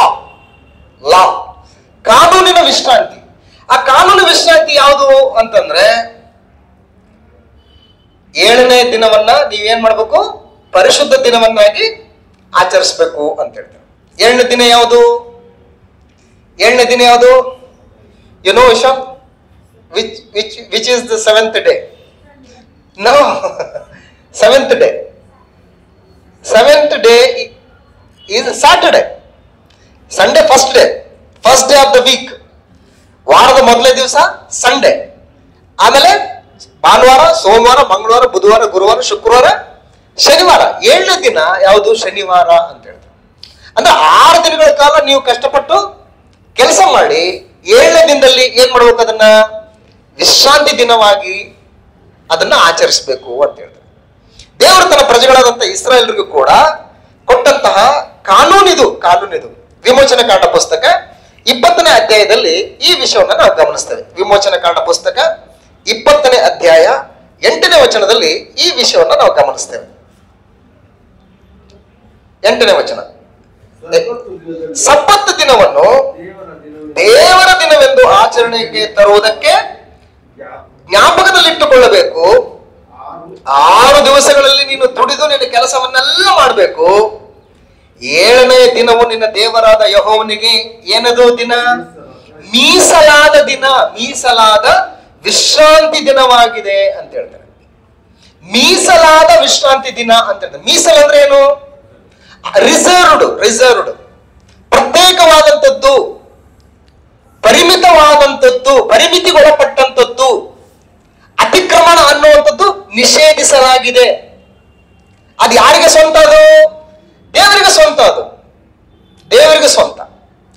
ಸೊ ಇನ್ನು ವಿಶೇಷವಾಗಿ ಈ ಇಸ್ರಾಯೇಲರಿಗೆ ದೇವರು ಕೊಟ್ಟಂತಹ ಈ ಕಾನೂನಿನ ವಿಶ್ರಾಂತಿ ಯಾವುದಕ್ಕೋಸ್ಕರ ಅಂತಂದ್ರೆ ಧರ್ಮೋಪದೇಶ ಕಾಂಡ ಪುಸ್ತಕ 5ನೇ ಅಧ್ಯಾಯ 15ನೇ ವಚನದಲ್ಲಿ ಸ್ಪಷ್ಟವಾದಂತಹ ಒಂದು ಮೆಸೇಜ್ ಅನ್ನ ಯಾವುದಕ್ಕೋಸ್ಕರ ಅಂತೇಳಿ ಇಲ್ಲಿ ಕೊಡ್ತಾ ಇದ್ದಾನೆ. 15ನೇ ವಚನ, ಧರ್ಮೋಪದೇಶ ಕಾಂಡ ಪುಸ್ತಕ 5ನೇ ಅಧ್ಯಾಯ 15ನೇ ವಚನ. ಐಗುಪ್ತ ದೇಶದಲ್ಲಿ ನೀವು ದಾಸತ್ವದಲ್ಲಿದ್ದದ್ದನ್ನು ನಿಮ್ಮ ದೇವರಾದ ಯೆಹೋವನು ಭುಜ ಪರಾಕ್ರಮದಿಂದಲೂ ಶಿಕ್ಷಾಹಸ್ತದಿಂದಲೂ ನಿಮ್ಮನ್ನು ಬಿಡುಗಡೆ ಮಾಡಿದ್ದನ್ನು ಜ್ಞಾಪಕ ಮಾಡಿಕೊಳ್ಳಿರಿ. ನೀವು ಸಬ್ಬತ್ ದಿನವನ್ನು ಆಚರಿಸಬೇಕೆಂಬುದನ್ನು ನಿಮ್ಮ ದೇವರಾದ ಯೆಹೋವನು ಇದಕ್ಕಾಗಿಯೇ ಆಜ್ಞಾಪಿಸಿದ್ದಾನೆ ಅಂತ ಹೇಳ್ತಾನೆ. ಯಾವುದಕ್ಕೋಸ್ಕರ ಆಜ್ಞಾಪಿಸಿದ್ದಾನೆ? ಇದಕ್ಕಾಗಿನೇ. ಯಾಕಂದ್ರೆ ನೀವು ಕೂಡ ಹೆಚ್ಚು ಕಡಿಮೆ 430 ವರ್ಷಗಳ ಕಾಲ ಐಗುಪ್ತದಲ್ಲಿ ನೀವು ದಾಸತ್ವದಲ್ಲಿದ್ರಿ, ಗುಲಾಮರಾಗಿದ್ರಿ. ಅವ್ರಿಗೆ ರೆಸ್ಟ್ ಇತ್ತು ಅವಾಗ? ರೆಸ್ಟ್ ಇದ್ದಿಲ್ಲ. ಈಗ ಇನ್ನೊಬ್ಬರ ಮನೇಲಿ ಜೀತ ಮಾಡಕ್ಕೆ ಇದಾರೆ ಯಾರಾದ್ರು ಅಂತಂದ್ರೆ, ಅಥವಾ ಇನ್ನೊಬ್ಬರ ಮನೆ ಕೆಲ್ಸಕ್ಕಿದ್ದಾರೆ ಯಾರಾದ್ರೂ ಅಂತಂದ್ರೆ, ಅವರಿಗೆ ರೆಸ್ಟ್ ಅನ್ನುವಂತಹ ಸಮಯ ಏನಾದ್ರೂ ನಿಗದಿ ಆಗಿರ್ತದ? ಯಜಮಾನ ಯಾವಾಗ ಕರಿತಾನೋ ಹೋಗ್ಬೇಕಾಗತ್ತೆ. ಯಾವಾಗ ಕರಿತಾನೋ ಗೊತ್ತಿಲ್ಲ. ಅದು ಹಗಲಾಗಿರ್ಬೋದು, ರಾತ್ರಿ ಆಗಿರ್ಬೋದು. 24/7 ತಾನು ತನ್ನ ವಶದಲ್ಲಿಲ್ಲ, ಬದಲಾಗಿ ತಾನು ಯಜಮಾನನ ವಶದಲ್ಲಿರೋದ್ರಿಂದ ಯಜಮಾನನು ಯಾವ ಗಳಿಗೆಯಲ್ಲಿ ಯಾವ ಸಮಯದಲ್ಲಿ ಕರಿತಾನೋ ಗೊತ್ತಿಲ್ಲ. ಆದ್ದರಿಂದ ಆತನು ನೆಮ್ಮದಿಯಿಂದ ವಿಶ್ರಾಂತಿ ತೆಗೆದುಕೊಳ್ಳೋದಕ್ಕೆ ಅವಕಾಶ ಇರೋದಿಲ್ಲ. ಸೊ ಹಾಗೇನೆ ಇಸ್ರಾಯೇಲರು ಕೂಡ ಐಗುಪ್ತ ದೇಶದಲ್ಲಿ ದಾಸರಾಗಿದ್ದಂತ ಸಂದರ್ಭದಲ್ಲಿ, ಗುಲಾಮರಾಗಿದ್ದಂತ ಸಂದರ್ಭದಲ್ಲಿ ನಿಮ್ಮನ್ನ ನಾನು ನನ್ನ ಭುಜಬಲ ಪರಾಕ್ರಮದಿಂದ ಏನ್ ಮಾಡಿದ್ದೀನಿ? ಬಿಡಿಸ್ಕೊಂಡು ಬಂದಿದ್ದೀನಿ. ಸೊ ಹಾಗಾಗಿ ನೀವು ಈ ದಿನವನ್ನ, ಯಾವ ದಿನವನ್ನ? 7ನೇ ದಿನವನ್ನ ನೀವು ವಿಶ್ರಾಂತಿ ದಿನವನ್ನಾಗಿ ಏನ್ ಮಾಡ್ಬೇಕು? ನೀವು ಆಚರಿಸಲೇಬೇಕು. ಇದು ಎಷ್ಟು ಕಟ್ಟುನಿಟ್ಟಾಗಿ ದೇವರು ಇಸ್ರಾಯೇಲರಿಗೆ ಕೊಟ್ಟಿದ್ದ ಅಂತಂದ್ರೆ, ಈ ದಿನದಲ್ಲಿ ಯಾರಾದ್ರೂ ಅಪ್ಪಿ ಇಲ್ಲೇ ಮನೆ ಸ್ವಲ್ಪ ದೂರದಲ್ಲಿ ಒಂದ್ ಸೌದೆ ಬಿದ್ದಿದ್ದಾವೆ, ಹೋಗಿ ಒಂದ್ ಸ್ವಲ್ಪ ಸೌದೆ ತಗೊಂಡ್ಬಂದ್ಬಿಡ್ತೀನಿ ಅಂತೇಳಿ ಸೌದೆ ತಗೊಂಡ್ಬರ್ತೀನಿ ಅಂತ ಹೋಗ್ಬಿಟ್ಟ. ಸೌದೆ ತಗೊಂಡ್ಬರ್ತೀನಿ ಅಂತ ಹೋದಂತಹ ವ್ಯಕ್ತಿಯನ್ನ ಗುರುತಿಸಿ ಆತನನ್ನ ಹಿಡಿದು ಒಂದ್ ಕಡೆ ಇಡ್ತಾರ. ಏನ್ ಮಾಡಿದಾನ ಆತನು? ಕೊಲೆ ಮಾಡದ್ನ? ವ್ಯಭಿಚಾರ ಮಾಡದ್ನ? ಮೋಸ ಮಾಡದ್ನ? ಏನಿಲ್ಲ. ವಿಶ್ರಾಂತಿ ದಿನ ಇದೆ. 7ನೇ ದಿನ ವಿಶ್ರಾಂತಿ ದಿನ ಇದೆ. ಅದು ಕಾನೂನಿದೆ. ಆ ಕಾನೂನನ್ನ ಏನ್ ಮಾಡಿದಾನೆ ಈತನು? ಉಲ್ಲಂಘನೆ ಮಾಡಿದ್ದಾನೆ. ಏನು ಉಲ್ಲಂಘನೆ ಮಾಡಿದಾನೆ ಅಂತಂದ್ರೆ, ನೀವು ಯಾವ ಕೆಲಸನೂ ಮಾಡಬಾರದು ಈ ದಿನದಲ್ಲಿ ಅಂತ ಹೇಳ್ತಾನೆ. ಶುಕ್ರವಾರನೇ ನೀವು ಏನ್ ಬೇಕೋ ಎಲ್ಲರೂ ಕೂಡ ಸಿದ್ಧಪಡಿಸ್ಕೊಳ್ಬೇಕು ಅಂತ ಹೇಳ್ತಾನೆ. ಶನಿವಾರಕ್ಕೆ ಏನ್ ಬೇಕೋ ಎಲ್ಲರೂ ಕೂಡ ಯಾವಾಗ ನೀವು ಸವರಿಸ್ಕೊಳ್ಬೇಕು? ಶುಕ್ರವಾರನೇ ತಂದಿಟ್ಕೊಂಡ್ಬಿಡ್ಬೇಕು ಎಲ್ಲನೂ ಕೂಡ. ಯಾರು ಕೆಲಸ ಮಾಡಬಾರದು ಶನಿವಾರ. ನಿಮ್ಮಲ್ಲಿರ್ತಕ್ಕಂಥ ಆಳುಕಾಳುಗಳು, ಎತ್ತುಗಳು, ಯಾವ ಪಶು ಪಕ್ಷಿಗಳು ಕೂಡ ಏನ್ ಮಾಡಬಾರ್ದು? ನಿಮ್ಮನ್ನು ವಶದಲ್ಲಿ ಇರ್ತಕ್ಕಂಥಗಳು ಕೆಲಸ ಮಾಡಬಾರ್ದು. ವಿಶ್ರಾಂತಿ ತಗೊಳ್ಬೇಕು ಅಂತಂದ್ರೆ ಅಷ್ಟು ಕಟ್ಟುನಿಟ್ಟಾಗಿ ಇದನ್ನ ಆಚರಿಸಬೇಕು ಅಂತ ಹೇಳ್ತಾರೆ. ಒಬ್ಬ ವ್ಯಕ್ತಿ ಏನ್ ಮಾಡ್ತಾನೆ ಅಂತಂದ್ರೆ, ಈ ವಿಶ್ರಾಂತಿ ದಿನವನ್ನ ಆತನ ಅಲಕ್ಷ್ಯ ಮಾಡಿ ಸೌದೆ ಆರಿಸ್ಕೊಂಬರಕ್ಕೆ ಹೋಗ್ತಾನೆ. ಹೋದಂತ ಸಂದರ್ಭದಲ್ಲಿ ಏನಾಯ್ತು? ಅರಣ್ಯಕಾಂಡ ಪುಸ್ತಕ 15ನೇ ಅಧ್ಯಾಯದಲ್ಲಿ, ಅರಣ್ಯಕಾಂಡ ಪುಸ್ತಕ 15ನೇ ಅಧ್ಯಾಯದಲ್ಲಿ ಈ ರೀತಿಯಾಗಿ ಸೌದೆಯನ್ನ ಆರಿಸಿಕೊಂಡು ಬರುವುದಕ್ಕೆ ಒಬ್ಬಾತನು ಹೋದಂತ ಸಂದರ್ಭದಲ್ಲಿ ಏನಾಯ್ತು ಅನ್ನುವಂಥದ್ದನ್ನು ಗಮನಿಸೋಣ. ಅರಣ್ಯಕಾಂಡ ಪುಸ್ತಕ 15ನೇ ಅಧ್ಯಾಯ 32ನೇ ವಚನದಿಂದ, ಇಸ್ರಾಯೇಲ್ಯರು ಅರಣ್ಯದಲ್ಲಿ ಇದ್ದಾಗ ಒಬ್ಬನು ಸಬ್ಬತ್ ದಿನದಲ್ಲಿ ಕಟ್ಟಿಗೆ ಕೂಡಿಸುವುದನ್ನು ಕಂಡವರು ಅವನನ್ನು ಮೋಶೆ, ಆರೋನರ ಮತ್ತು ಸರ್ವ ಸಮೂಹದವರ ಬಳಿಗೆ ಹಿಡಿಕೊಂಡು ಬಂದರು. ಅಂತವನಿಗೆ ವಿಧಿಸಬೇಕಾದ ಶಿಕ್ಷೆಯ ವಿಷಯದಲ್ಲಿ ಅವರಿಗೂ ವಿಧಿಯೇ ಇರಲಿಲ್ಲವಾದ ಕಾರಣ, ದೇವರೇನೋ ಆಜ್ಞೆ ಕೊಟ್ಟಿದ್ದಾನೆ, ಕಾನೂನು ಕೊಟ್ಟಿದ್ದಾನೆ, ಲಾ ಕೊಟ್ಟಿದ್ದಾನೆ. ಏನದಲ್ಲ? ಸಬ್ಬತ್ ದಿನವನ್ನು ನೀವು ವಿಶ್ರಾಂತಿ ದಿನವೆಂಬುದಾಗಿ ನೀವು ಆಚರಿಸಬೇಕು. ಇದು ಲಾ ಮೀರಿದ್ರೆ ಏನ್ ಶಿಕ್ಷೆ ಅನ್ನೋದು ಇನ್ನು ಪ್ರಕಟ ಆಗಿಲ್ಲ. ಸೊ ಈಗ ಲಾ ಮೀರ್ಬಿಟ್ಟಿದ್ದಾನೆ, ಕಾನೂನನ್ನು ಒಬ್ಬ ವ್ಯಕ್ತಿ ಮೀರಿದಾಗ ಆತನಿಗೆ ಏನ್ ಶಿಕ್ಷೆ ಕೊಡಬೇಕು ಅನ್ನುವಂಥದ್ದು ಮೋಶೆಗೂ ಗೊತ್ತಿಲ್ಲ. ಯಾವುದೇ ರೀತಿಯಾದಂತ ದೇವರಿಂದ ಸಂದೇಶಗಳು ಕೂಡ ಬಂದಿಲ್ಲ. ಸೊ ಹಾಗಾಗಿ ಇವ್ರು ಏನ್ ಮಾಡ್ತಾರೆ ಅಂತಂದ್ರೆ, ಸರಿ ಈತನು ಆಜ್ಞೆಯನ್ನು ಉಲ್ಲಂಘನೆ ಮಾಡಿದ್ದಾನೆ, ಶಿಕ್ಷೆಯನ್ನ ಈತನಿಗೆ ಯಾವ ಮಟ್ಟಿಗೆ ಕೊಡಬೇಕು, ಎಷ್ಟರ ಮಟ್ಟಿಗೆ ಕೊಡಬೇಕು ಅನ್ನುವಂಥದ್ದು ನಾವು ನಿರ್ಧರಿಸುವ ಹಾಗಿಲ್ಲ. ಎಲ್ಲಿಂದ ಬರ್ಬೇಕದು? ದೇವರಿಂದ ಬರಬೇಕು. ಸೊ ಹಾಗಾಗಿ ದೇವರಿಂದ ಆ ಶಿಕ್ಷೆ ಪ್ರಮಾಣ ಬರುವವರೆಗೆ ನಾವು ಏನ್ ಮಾಡೋಣ? ಈತನನ್ನ ಕಾವಲಲ್ಲಿಟ್ಟಿರೋಣ ಅಂತ ಹೇಳ್ತಾರೆ. ಈ ವ್ಯಕ್ತಿನ ಏನ್ ಮಾಡ್ಬೇಕು? ನಾವು ಅಬ್ಸರ್ವೇಷನ್ ಅಲ್ಲಿ ಇಡೋಣ ಅಂತ ಹೇಳ್ತಾರೆ. 34ನೇ ವಚನ, ಆವರೆಗೂ ವಿಧಿಯೇ ಇರಲಿಲ್ಲವಾದ ಕಾರಣ ಅವರು ಅವನನ್ನು ಕಾವಲಲ್ಲಿಟ್ಟರು. ತರುವಾಯ ಯೆಹೋವನು ಆ ಮನುಷ್ಯನಿಗೆ ಮರಣ ಶಿಕ್ಷೆಯಾಗಬೇಕು, ಸರ್ವ ಸಮೂಹದವರು ಪಾಳೆಯದ ಹೊರಗೆ ಅವನನ್ನು ಕಲ್ಲೆಸೆದು ಕೊಲ್ಲಬೇಕೆಂದು ಮೋಶೆಗೆ ಆಜ್ಞಾಪಿಸಿದನು.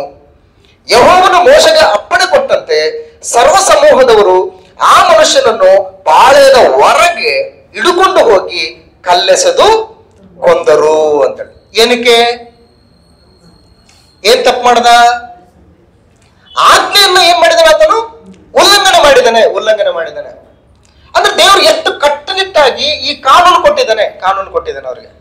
ಸೊ ಇದು ಇಸ್ರಾಯೇಲರಿಗೆ ದೇವರು ಕೊಟ್ಟಂತ ಕಾನೂನಿನ ವಿಶ್ರಾಂತಿ ಯಾವುದಂತಂದ್ರೆ ಇದು ಸಬ್ಬತ್ತು ವಿಶ್ರಾಂತಿ. ಅಂದ್ರೆ 7ನೇ ದಿನದ ವಿಶ್ರಾಂತಿ ಅಂತೇಳಿ. ಆತ ಏನು ಕೊಲೆ ಮಾಡಲಿಲ್ಲ, ಏನು ಅನ್ಯಾಯ ಮಾಡಲಿಲ್ಲ, ಅಕ್ರಮ ಮಾಡಲಿಲ್ಲ, ಏನು ಮಾಡಲಿಲ್ಲ. ಈ ಕಾನೂನನ್ನು ಉಲ್ಲಂಘನೆ ಮಾಡಿದ್ದಾನೆ ಅಷ್ಟೇ.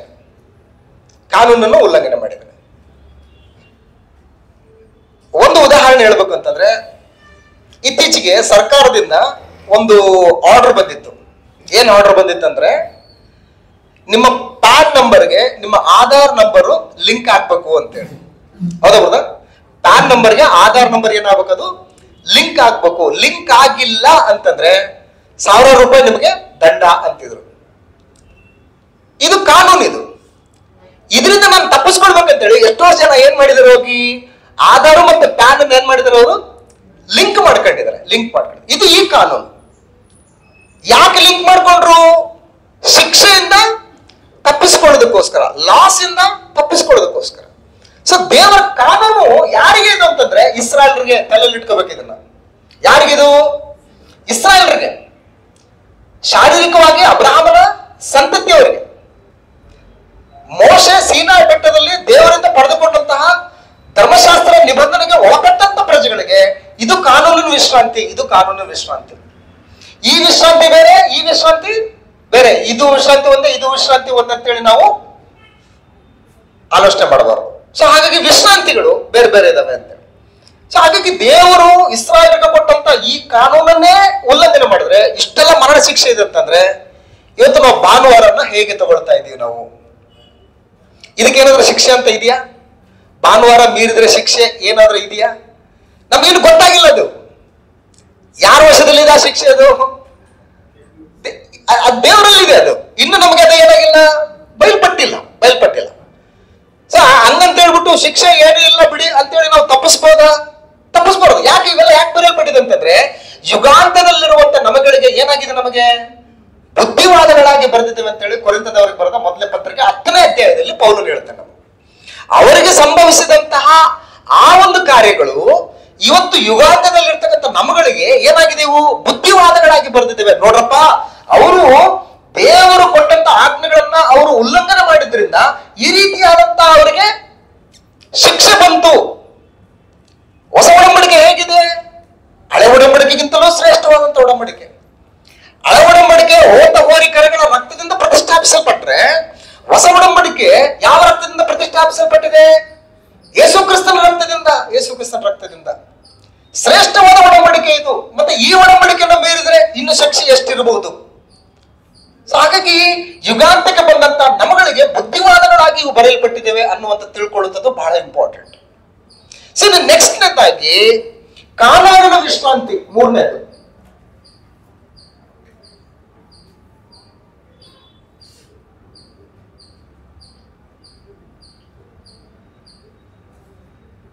ಕಾನಾನಿನ ವಿಶ್ರಾಂತಿ ಅಂದ್ರೆ ಅರಣ್ಯ ಪ್ರಯಾಣದಿಂದ ವಿಶ್ರಾಂತಿ. ಇವರು ಅರಣ್ಯದಲ್ಲಿ ಹೆಚ್ಚು ಕಡಿಮೆ ಎಷ್ಟು ವರ್ಷ ಸಂಚರಿಸಿದ್ರು? 40 ವರ್ಷ, 40 ಇಯರ್ಸ್. ಇವರು ಹೆಚ್ಚು ಕಡಿಮೆ 40 ವರ್ಷ ಅರಣ್ಯದಲ್ಲಿ ಇವರು ಪ್ರಯಾಣ ಮಾಡ್ಕೊಂಡು ಬಂದಿದ್ದಾರೆ.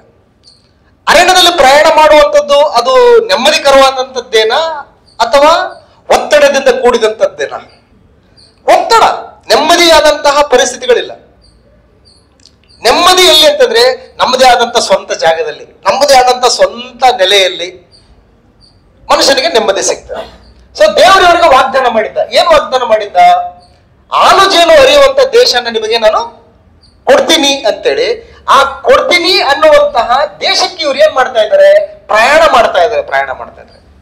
ಪ್ರಯಾಣ ಮಾಡಿದ ಮೇಲೆ ಅರಣ್ಯ ಪ್ರಯಾಣದಿಂದಲೂ ವಿಶ್ರಾಂತಿ, ಕಾನಾನಿನಲ್ಲಿಯೂ ಕೂಡ ಅವ್ರಿಗೆ ಏನಾಗುತ್ತೆ? ಅವ್ರಿಗೆ ವಿಶ್ರಾಂತಿ ಸಿಗುತ್ತೆ. ಇದು ಕಾನಾನಿನ ವಿಶ್ರಾಂತಿ. ಯಾಜಕ ಕಾಂಡ ಪುಸ್ತಕ 25ನೇ ಅಧ್ಯಾಯದಲ್ಲಿ ಈ ವಿಷಯವನ್ನು ನಾವು ಗಮನಿಸ್ತೇವೆ. ಯಾಜಕ ಕಾಂಡ ಪುಸ್ತಕ 25ನೇ ಅಧ್ಯಾಯ, ಯಾಜಕ ಕಾಂಡ 25ನೇ ಅಧ್ಯಾಯ 1ರಿಂದ 7ನೇ ವಚನದವರೆಗೂ ನಾವು ವಿಷಯವನ್ನು ಗಮನಿಸಿದ್ರೆ, ನಾನು ನಿಮಗೆ ಕೊಡುವ ದೇಶಕ್ಕೆ ನೀವು ಬಂದಾಗ ಆ ದೇಶವು ಯೆಹೋವನಿಗೆ ಸಬ್ಬತ್ ಕಾಲವನ್ನು ಆಚರಿಸಬೇಕು ಅಂತ ಹೇಳ್ತಾರೆ. ಆ ದೇಶವು ನಿಮಗೆ ಸಬ್ಬತ್ ಕಾಲವನ್ನ ಆಚರಿಸಬೇಕು ಅಂತ ಹೇಳ್ತಾರೆ. ಸೊ ಇದು ಸಬ್ಬತ್ ಕಾಲ ಏನು ಅನ್ನೋದನ್ನ ಮತ್ತೆ ನಾವು ನೆಕ್ಸ್ಟ್ ನೋಡೋಣ. ಇಬ್ರಿಯರ ಬರೆದ ಪತ್ರಿಕೆ 3ನೇ ಅಧ್ಯಾಯದಲ್ಲಿ ಈ ಕಾನಾನಿನ ವಿಶ್ರಾಂತಿಯನ್ನು ಕುರಿತು ಗ್ರಂಥಕರ್ತನು ಹೇಳುವಂಥದ್ದನ್ನು ಒಂದ್ಸರಿ ನಾವು ಗಮನಿಸೋಣ. ಇಬ್ರಿಯರಿಗೆ ಬರೆದ ಪತ್ರಿಕೆ 3ನೇ ಅಧ್ಯಾಯ, ಇಬ್ರಿಯರಿಗೆ ಬರೆದ ಪತ್ರಿಕೆ 3ನೇ ಅಧ್ಯಾಯ 16ರಿಂದ 19ನೇ ವಚನದವರೆಗೆ ಈ ಕಾನಾನ್ ಎಂಬ ವಿಶ್ರಾಂತಿಯನ್ನು ಕುರಿತು ಗ್ರಂಥಕರ್ತನು ಇಲ್ಲಿ ಉಲ್ಲೇಖ ಮಾಡುವಂಥದ್ದನ್ನು ನಾವು ಗಮನಿಸ್ತೇವೆ. ಇಬ್ರಿಯರಿಗೆ ಬರೆದ ಪತ್ರಿಕೆ 3ನೇ ಅಧ್ಯಾಯ 16ರಿಂದ ಐಗುಪ್ತದೊಳಗಿಂದ ಹೊರಟು ಬಂದವರೆಲ್ಲರೂ ಅಲ್ಲವೇ? ಮತ್ತು 40 ವರ್ಷ ಆತನು ಯಾರ ಮೇಲೆ ಬಹಳವಾಗಿ ಕೋಪಿಸಿಕೊಂಡನು? ಪಾಪ ಮಾಡಿದವರ ಮೇಲೆ ಅಲ್ಲವೇ? ಅವರ ಶವಗಳು ಅರಣ್ಯದಲ್ಲಿ ಬಿದ್ದವಲ್ಲ. ನನ್ನ ವಿಶ್ರಾಂತಿಯಲ್ಲಿ ನೀವು ಸೇರುವುದೇ ಇಲ್ಲವೆಂದು ಯಾರನ್ನು ಕುರಿತು ಪ್ರಮಾಣ ಮಾಡಿದನು? ಅವಿಧೇಯರನ್ನು ಕುರಿತಲ್ಲವೇ? ಅವರು ಸೇರಲಾರದೆ ಹೋದದ್ದು ಅಪನಂಬಿಕೆಯಿಂದಲೇ ಎಂದು ತಿಳಿದುಕೊಳ್ಳುತ್ತೇವೆ ಅಂತ ಹೇಳ್ತಾರೆ. ಅಂದ್ರೆ ಸೇರಲಾರದೆ ಹೋದದ್ದು. ಅರಣ್ಯದಲ್ಲಿ ಎಷ್ಟು ಜನ ಸತ್ರು? ಈಗ ಐಗುಪ್ತ ದೇಶದಿಂದ, ಇದು ಐಗುಪ್ತ, ಇದು ಕಾನಾನು. ಇಲ್ಲಿಂದ ಪ್ರಯಾಣ ಮಾಡ್ತಾರೆ ಅವರು. ಇಲ್ಲಿ ಪ್ರಯಾಣ ಮಾಡಿ ಹೊರಟಂತ ಸಂದರ್ಭದಲ್ಲಿ ಎಷ್ಟು ಜನ ಇದ್ದಾರೆ ಇಲ್ಲಿ? ಎಷ್ಟು ಜನ? ಹೆಚ್ಚು ಕಡಿಮೆ 6 ಲಕ್ಷ ಜನ ಕಾಲ್ಬಲ. 6 ಲಕ್ಷ ಜನ ಬರೀ ನಡ್ಕೊಂಡು ಹೋಗೋರೆ 6 ಲಕ್ಷ ಜನ. ಇನ್ನು ಹೆಣ್ಮಕ್ಳು ಕೌಂಟ್ ಇಲ್ಲ, ಚಿಕ್ಕ ಮಕ್ಕಳು ಕೌಂಟ್ ಇಲ್ಲ, ವಯಸ್ಸಾದವರು ಕೌಂಟ್ ಇಲ್ಲ, ಗರ್ಭಿಣಿ ಸ್ತ್ರೀಯರು ಕೌಂಟ್ ಇಲ್ಲ. ಸೊ ಇವರು 6 ಲಕ್ಷ ಜನ 6 ಲಕ್ಷ ಜನ ಇಲ್ಲಿಂದ ಹೊರಟಿದ್ದಾರೆ. ಇಲ್ಲಿಂದ 6 ಲಕ್ಷ ಜನ ಹೊರಟವರಲ್ಲಿ ಈ ತಲೆಮಾರು, ಈ ಜನರೇಷನ್ ಅಲ್ಲಿ ಇಬ್ರು ಇಲ್ಲಿ ಹೋಗಿರೋದು. ಯಾರವರು? ಯೆಹೋಶುವ ಮತ್ತು ಕಾಲೇಬ್. ಈ ಜನರೇಷನ್ ಅಲ್ಲಿ ಅಲ್ಲಿಂದ ಹೊರಗಡೆ ಬಂದಂತಹ ಈ 6 ಲಕ್ಷ ಜನ ಕಾಲ್ಬಲ ಇರ್ತಕ್ಕಂತಹ ಈ ಜನರೇಷನ್ ಅಲ್ಲಿ ಕಾನಾನನ್ನು ಪ್ರವೇಶ ಮಾಡಿದ್ದ ಎಷ್ಟು ಜನ ಅಂತಂದ್ರೆ ಕೇವಲ ಇಬ್ರು, ಯೆಹೋಶುವ ಮತ್ತು ಕಾಲೇಬ್. ನೆಕ್ಸ್ಟ್ ಜನರೇಷನ್ ಅವ್ರು ಏನಾಗ್ತಾರೆ, ಇಲ್ಲಿ ಪ್ರವೇಶನ ಮಾಡ್ತಾರೆ. ಸೊ ಹಾಗಾದ್ರೆ 6 ಲಕ್ಷ ಜನರಲ್ಲಿ ಎಷ್ಟು ಲಕ್ಷ ಜನ ಇಲ್ಲಿ ಅರಣ್ಯದಲ್ಲೇ ಸತ್ತು ಹೋಗ್ತಾರೆ? 5,99,099 ಮಂದಿ. 5,99,099 ಮಂದಿ ಎಲ್ಲಿ ಸತ್ತು ಹೋಗ್ತಾರೆ? ಅರಣ್ಯದಲ್ಲೇ ಸತ್ತು ಹೋಗ್ತಾರೆ. ಈ ವಿಶ್ರಾಂತಿ ಅವರು ಸೇರಲ್ಲ. ಯಾಕೆ ಸೇರಲ್ಲ? ಅವಿಧೇಯತೆಯಿಂದ, ಗುಣಗುಟ್ಟೋದರಿಂದ, ದೇವರ ಮೇಲೆ ತಿರುಗಿ ಬೀಳೋದ್ರಿಂದ, ದೇವರ ಸೇವಕರ ಮೇಲೆ ತಿರುಗಿ ಬೀಳೋದ್ರಿಂದ, ದೇವರನ್ನ ನಂಬದೇ ಇರೋದ್ರಿಂದ ಏನ್ ಮಾಡ್ತಾರೆ? ಇವರೆಲ್ಲರೂ ಕೂಡ ಅರಣ್ಯದಲ್ಲಿ ಸಂಹಾರ ಆಗ್ತಾರೆ. ಯಾರೂ ಕೂಡ ಕಾನಾನ್ ಎಂಬ ವಿಶ್ರಾಂತಿಗೆ ಸೇರೋದಿಲ್ಲ ಅಂತ ಹೇಳ್ತಾರೆ. ಸೊ ಹಾಗಾಗಿ ಈ ಕಾನಾನ್ ಎಂಬ ವಿಶ್ರಾಂತಿಯಲ್ಲಿ ಸೇರಿದವರು ಯಾರು ಅಂತಂದ್ರೆ, ಯಾರು ದೇವರ ವಾಗ್ದಾನವನ್ನ ನಿರೀಕ್ಷಿಸಿ ಭರವಸೆಯಿಂದ ದೇವರನ್ನ ಅನುಸರಿಸ್ತಾರೋ ಅವರು ಮಾತ್ರ ಏನ್ ಮಾಡ್ತಾರೆ? ಕಾನಾನನ್ನ ಸೇರ್ತಾರೆ ಅಂತ ಹೇಳ್ತಾರೆ. ಅದು ಕಾನಾನು ವಿಶ್ರಾಂತಿ ಅಂತ ಹೇಳ್ತಾರೆ. ಅದನ್ನೇ ಇಬ್ರಿಯರಿಗೆ ಬರೆದ ಪತ್ರಿಕೆ 3ನೇ ಅಧ್ಯಾಯ 18ನೇ ವಚನದಲ್ಲಿ, ಅವರ ಶವಗಳು ಅರಣ್ಯದಲ್ಲಿ ಬಿದ್ದವಲ್ಲ, ನನ್ನ ವಿಶ್ರಾಂತಿಯಲ್ಲಿ ನೀವು ಸೇರುವುದೇ ಇಲ್ಲವೆಂದು ಯಾರನ್ನು ಕುರಿತು ಪ್ರಮಾಣ ಮಾಡಿದನು? ಅವಿಧೇಯರನ್ನು ಕುರಿತು ಅಲ್ಲವೇ? ಅವರು ಸೇರಲಾರದೆ ಹೋದದ್ದು ಅಪನಂಬಿಕೆಯಿಂದಲೇ ಎಂದು ತಿಳಿದುಕೊಳ್ಳುತ್ತೇವೆ ಅಂತ ಹೇಳ್ತಾರೆ. ಸೊ ನನ್ನ ವಿಶ್ರಾಂತಿಯಲ್ಲಿ ಸೇರದೆ ಇರುವುದು ಯಾವುದು? ನನ್ನ ವಿಶ್ರಾಂತಿ ಅಂತಂದ್ರೆ ಕಾನಾನ್ ಎಂಬ ವಿಶ್ರಾಂತಿ. ಯೆಹೋಶುವನ ಗ್ರಂಥದಲ್ಲಿ ಈ ವಿಷಯವನ್ನ ನಾವು ಗಮನಿಸ್ತೇವೆ. ಯೆಹೋಶುವನ ಗ್ರಂಥ 1ನೇ ಅಧ್ಯಾಯ, ಯೆಹೋಶುವನ ಗ್ರಂಥ 1ನೇ ಅಧ್ಯಾಯ 13ನೇ ವಚನ ಓದಿ ಬ್ರದರ್. 1ನೇ ಅಧ್ಯಾಯ 12-13ನೇ ವಚನ. ಮತ್ತು ಯೆಹೋಶುವನು ರೂಬೇನ್ಯರಿಗೂ ಗಾದ್ಯರಿಗೂ ಮನಸ್ಸೆ ಕುಲದ ಅರ್ಧ ಜನರಿಗೂ ಹೇಳಿದ್ದೇನೆಂದರೆ, ಯೆಹೋವನ ಸೇವಕನಾದ ಮೋಶೆಯು ನಿಮಗೆ ಆಜ್ಞಾಪಿಸಿದ್ದನ್ನು ನೆನಪು ಮಾಡಿಕೊಳ್ಳಿರಿ. ನಿಮ್ಮ ದೇವರಾದ ಯೆಹೋವನು ನಿಮಗೆ ಈ ದೇಶವನ್ನು ಕೊಟ್ಟು ವಿಶ್ರಾಂತಿಯನ್ನುಂಟು ಮಾಡಿದ್ದಾನೆ ಅಂತ ಹೇಳ್ತಾನೆ. ನೋಡಿ, ಯಾವ ದೇಶವನ್ನು ಕೊಟ್ಟು? ಕಾನಾನ್ ದೇಶವನ್ನು ಕೊಟ್ಟು ನಿಮಗೇನ್ ಮಾಡಿದ? ನಿಮಗೆ ವಿಶ್ರಾಂತಿಯನ್ನುಂಟು ಮಾಡಿದ್ದಾನೆ ಅಂತ ಹೇಳ್ತಾರೆ. ಸೊ ಹಾಗಾಗಿ ಸತ್ಯವೇದದಲ್ಲಿ ಈ 3ನೇ ವಿಶ್ರಾಂತಿ ಯಾವ್ದ್ರ ಕುರಿತು ಅಂತಂದ್ರೆ ಕಾನಾನಿನ ವಿಶ್ರಾಂತಿ. ಅರಣ್ಯ ಪ್ರಯಾಣದಿಂದ ಅವರಿಗೆ ವಿಶ್ರಾಂತಿ ಎಲ್ಲಿ? ಕಾನಾನಲ್ಲಿ. ಇನ್ನು 4ನೇ ವಿಶ್ರಾಂತಿಯ ಕುರಿತು ಆಲೋಚನೆ ಮಾಡಿದ್ರೆ ಕಾನಾನಿನ ಭೂಮಿಗೆ ವಿಶ್ರಾಂತಿ. ಇದು ಮನುಷ್ಯರಿಗೆ ವಿಶ್ರಾಂತಿ. ಯಾವುದು? ಕಾನಾನಿನ ವಿಶ್ರಾಂತಿ, ಅರಣ್ಯ ಪ್ರಯಾಣದಿಂದ ವಿಶ್ರಾಂತಿ ಅನ್ನುವಂಥದ್ದು ಮನುಷ್ಯರಿಗೆ. ಅದು ಮನುಷ್ಯರಿಗೆ, ಇದು ಭೂಮಿಗೆ ವಿಶ್ರಾಂತಿ. ಕಾನಾನಿನಲ್ಲಿರುವಂತಹ ಭೂಮಿಗೆ ವಿಶ್ರಾಂತಿ. ಭೂಮಿಗೆ ವಿಶ್ರಾಂತಿ ಬೇಕಾ?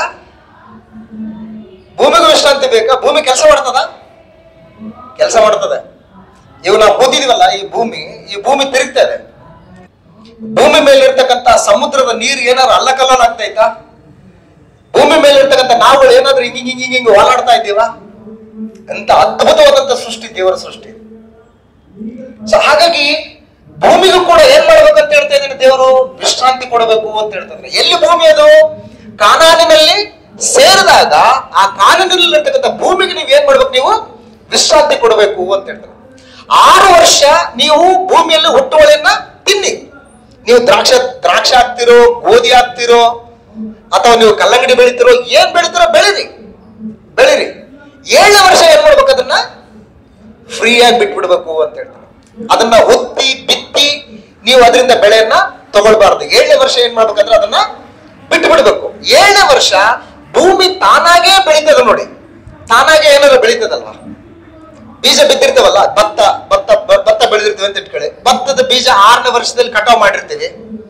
7ನೇ ವರ್ಷದಲ್ಲಿ ಆ ಬಿದ್ದಂತ ಭತ್ತ ಏನ್ ಮಾಡ್ತದ? ತಾನೇ. ನಾವೇನು ಅದಕ್ಕೆ ಒತ್ತಿ ಬೆತ್ತಿ ಅದಕ್ಕೆ ಅದೆಲ್ಲ ಮಾಡಿ ಏನು ಮಾಡಲ್ಲ, ತಾನೇ ಬೆಳೆದಿರ್ತದಲ್ಲ.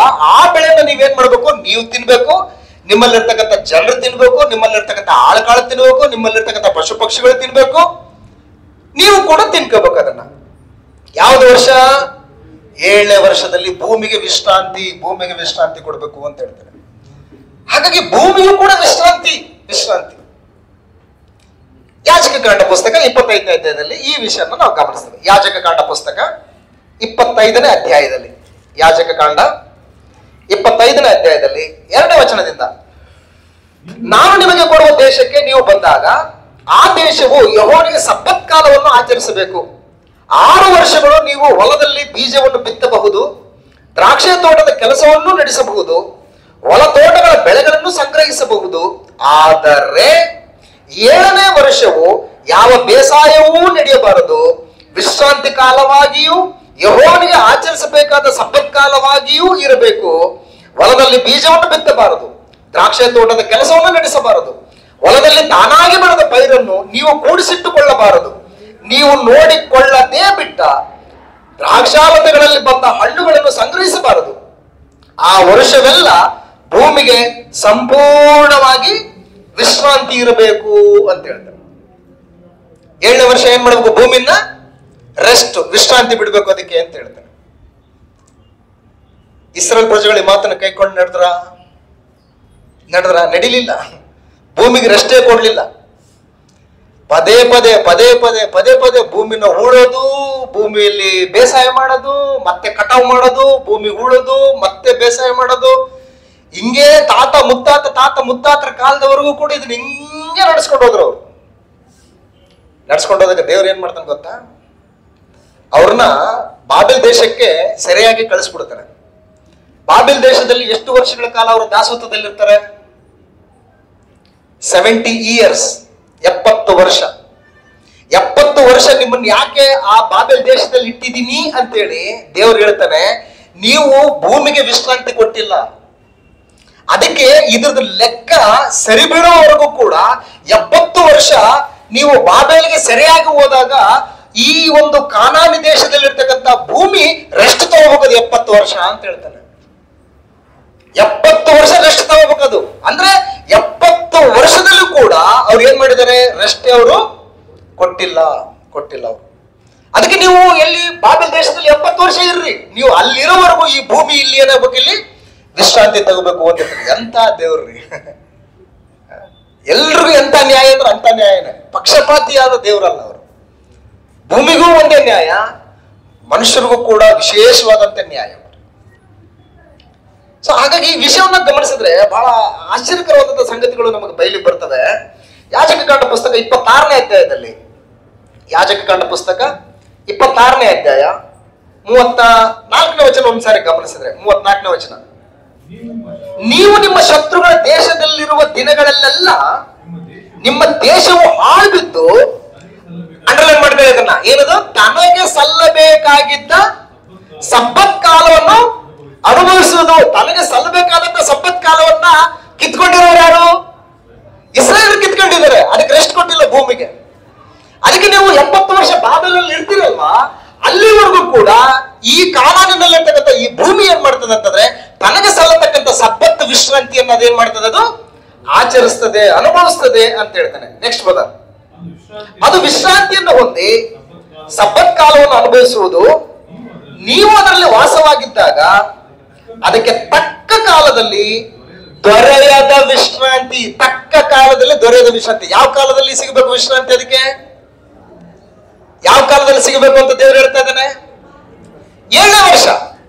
6 ವರ್ಷ ನೀವು ಬೆಳೆ, ಈಗ ಡಿಸೆಂಬರ್ಗೆ, ಈಗ ಫಾರ್ ಎಕ್ಸಾಂಪಲ್ ಇವಾಗ ಯಾವ್ದಿದು ಆಗಸ್ಟ್, ಸೆಪ್ಟೆಂಬರ್ಗೆ ನಾವು ಬೆಳೆ ಹಾಕಿದ್ವಿ ಅಂತ ಇಟ್ಕೊಳ್ಳಿ. ನೆಕ್ಸ್ಟ್ ಸೆಪ್ಟೆಂಬರ್ಗೆ 1 ವರ್ಷ, ನೆಕ್ಸ್ಟ್ ಸೆಪ್ಟೆಂಬರ್ಗೆ 2. ಸೊ ಹಿಂಗೆ ಆದ್ಮೇಲೆ 6 ವರ್ಷ ಆಯ್ತಂದ್ರೆ 7ನೇ ವರ್ಷ ಏನ್ ಮಾಡ್ಬೇಕು? ಅದನ್ನ ಬಿಟ್ಬಿಡ್ಬೇಕು. ಏನು ಒತ್ತಬಾರ್ದು, ಬಿತ್ತಬಾರ್ದು, ಅಗತ್ಯ ಮಾಡಬಾರ್ದು, ಯಾವ್ದು ಅಗ್ರಿಕಲ್ಚರ್ ಮಾಡಬಾರ್ದು, ಹಂಗೆ ಬಿಟ್ಬಿಡ್ಬೇಕು. ಅದ್ರಲ್ಲಿ ಏನಿರ್ತದೋ ಅದನ್ನ ಮೊದಲು ಬೇರೆಯವ್ರಿಗೆ, ಯಾರಿಗಾದ್ರೆ ಆಳು ಕಾಳುಗಳಿಗೆ, ನಿರ್ಗತಿಕರಿಗೆ, ಬಡವರಿಗೆ, ಅವ್ರಿಗೆ, ಆಮೇಲೆ ಅದನ್ನ ನಮಗೋಸ್ಕರ ಏನ್ ಮಾಡ್ಬೇಕು? ಸೇವಿಸ್ಬೇಕು. ಆ ರೀತಿ ಭೂಮಿಗೆ ವಿಶ್ರಾಂತಿ ಕೊಡಬೇಕು ಅಂತ ಹೇಳ್ತಾ ಇದ್ದಾನೆ. ಅದನ್ನ ಅವ್ರು ಮಾಡ್ಲಿಲ್ಲ. 35ನೇ ವಚನದಲ್ಲಿ, ನೀವು ಅದರಲ್ಲಿ ವಾಸವಾಗಿದ್ದಾಗ ಅದಕ್ಕೆ ತಕ್ಕ ಕಾಲದಲ್ಲಿ ದೊರೆಯದ ವಿಶ್ರಾಂತಿಯನ್ನು ಅದು ಹಾಳು ಬಿದ್ದಿರುವ ಎಲ್ಲಾ ದಿವಸಗಳಲ್ಲಿ ಏನ್ ಮಾಡ್ತದೆ? ಅದು ಅನುಭವಿಸುವುದು ಅಂತ ಹೇಳ್ತಾನೆ. ಎಷ್ಟು ದಿವಸ ಅನುಭವಿಸ್ತದೆ ಅದು? ಎಷ್ಟು ದಿವಸ ಅನುಭವಿಸ್ತದೆ? 70 years, 70 ವರ್ಷ. ಬಾಬೆಲ್ ದೇಶದಲ್ಲಿ ಇವರು ಇದ್ದಿದ್ದು ಎಷ್ಟು ವರ್ಷ? 70 ವರ್ಷ. 70 ವರ್ಷದವರೆಗೂ ಭೂಮಿ ಏನ್ ಮಾಡ್ತದೆ? ಇದು ವಿಶ್ರಾಂತಿ ಅನುಭವಿಸ್ತದೆ. ಅಂದ್ರೆ ಅರ್ಥ ಏನು? 70 ವರ್ಷದವರೆಗೂ ಕೂಡ ಅದಕ್ಕೆ ಏನ್ ಮಾಡಿಲ್ಲ ಅವರು? ರೆಸ್ಟ್ ಕೊಟ್ಟಿಲ್ಲ. ಅದಕ್ಕೆ ಈ ರೀತಿಯಾದಂತ ಪಾಪ ಕೃತ್ಯಗಳಿಂದಾಗಿನೇ ಏನ್ ಮಾಡ್ತಾನೆ ದೇವರವ್ರನ್ನ ತಗೊಂಡೋಗಿ ಎಲ್ಲಿ ಬಿಸಾಕ್ತಾನೆ? ಬಾಬೆಲ್ ದೇಶದಲ್ಲಿ ಬಿಸಾಕ್ತಾನೆ. ಅವ್ರ ಪಾಪ ಹೆಂಗಿರ್ತದಂತಂದ್ರೆ ಫಾರ್ ಎಕ್ಸಾಂಪಲ್ ಹೇಳ್ತಾನೆ, ಈ ಕಡಾಯಿ ಇರುತ್ತಲ್ಲ, ಮತ್ತೆ ಕಡಾಯಿ, ಈ ಜಿಲೇಬಿ ಮಾಡೋದು ಅಥವಾ ಏನೋ ಒಂದು ಕರಿಯೋದು ಕಡಾಯಿ ಇರ್ತದೆ ನೋಡಿ. ಆ ಕಡಾಯಿ ಸುತ್ತ ಎಣ್ಣೆ ಬಿದ್ದು ಈ ತರ ಗಟ್ಟಿ ಲಪ್ಪ ಆದಂಗ ಆಗಿರ್ತದೆ ನೋಡಿ. ಅದು ಉಜ್ಜಿದ್ರೆ ಹೋಗಲ್ಲ. ಅದು ನಿರ್ಮಾ ಸೋಪು ಏನು ನಿಂಬೆಹಣ್ಣು ಹಾಕಿದ್ರೆ ಏನು ಕೂಡ ಹೋಗಲ್ಲ. ಅದನ್ನ ಏನ್ ಮಾಡ್ತಾರೆ ಅಂತಂದ್ರೆ ಬೆಂಕಿ ಹಾಕಿ ಸುಡ್ತಾರೆ. ಅದನ್ನ ಸುಟ್ಟಾಗ ಏನ್ ಮಾಡ್ತಾರೆ ಅಂತಂದ್ರೆ ಆ ಬೆಂಕಿಯ ಹೀಟ್ಗೆ ಅದೇನಾಗುತ್ತದಲ್ಲಪ್ಪ ಕರಗೋಗುತ್ತೆ ಅಂತ ಹೇಳ್ತಾರೆ. ಅಂದ್ರೆ ಇಸ್ರಾಯೇಲರ ಪಾಪ ಕೃತ್ಯಗಳು ಹೆಂಗಿದ್ವು ಅಂತಂದ್ರೆ ಆ ರೀತಿ ಗಟ್ಟಿಯಾಗಿರ್ತಕ್ಕಂಥ ಪಾಪ ಕೃತ್ಯಗಳನ್ನ ಬೆಂಕಿ ಹಾಕಿ ಸುಡಿಸಿ ಅದನ್ನ ಕರಗಿಸ್ಬೇಕು ಅಂತೇಳಿ ದೇವ್ರು ಏನ್ ಮಾಡ್ತಾನೆ ಅಂತಂದ್ರೆ ಬಾಬೆಲ್ ದೇಶಕ್ಕೆ ಅವ್ರನ್ನ ಕಳಿಸ್ಕೊಡ್ತಾನೆ. ಬಾಬೆಲ್ ದೇಶದ ಚಕ್ರವರ್ತಿಯಾದಂತ ನೆಬೂಕದ್ನೆಚ್ಚರನ ನೊಗ ಯಾರು ಒತ್ತಡವೋ, ಆತನ ಒಂದು ಪರಿಪಾಲನೆಗೆ ಯಾರು ವಿಧೇಯರಾಗಲ್ವೋ ಅವ್ರನ್ನೆಲ್ಲರೂ ನಾಶ ಮಾಡ್ತೀನಿ ಅಂತೇಳಿ ಆ ನೆಬೂಕದ್ನೆಚ್ಚರನ ಕೊಟ್ಟಂತ ಶಿಕ್ಷೆಗೆ ತಮ್ಮಲ್ಲಿರ್ತಕ್ಕಂಥ ಪಾಪದ ಮಡ್ಡಿ ಎಲ್ಲ ಕೂಡ ಏನಾಗ್ತದೆ?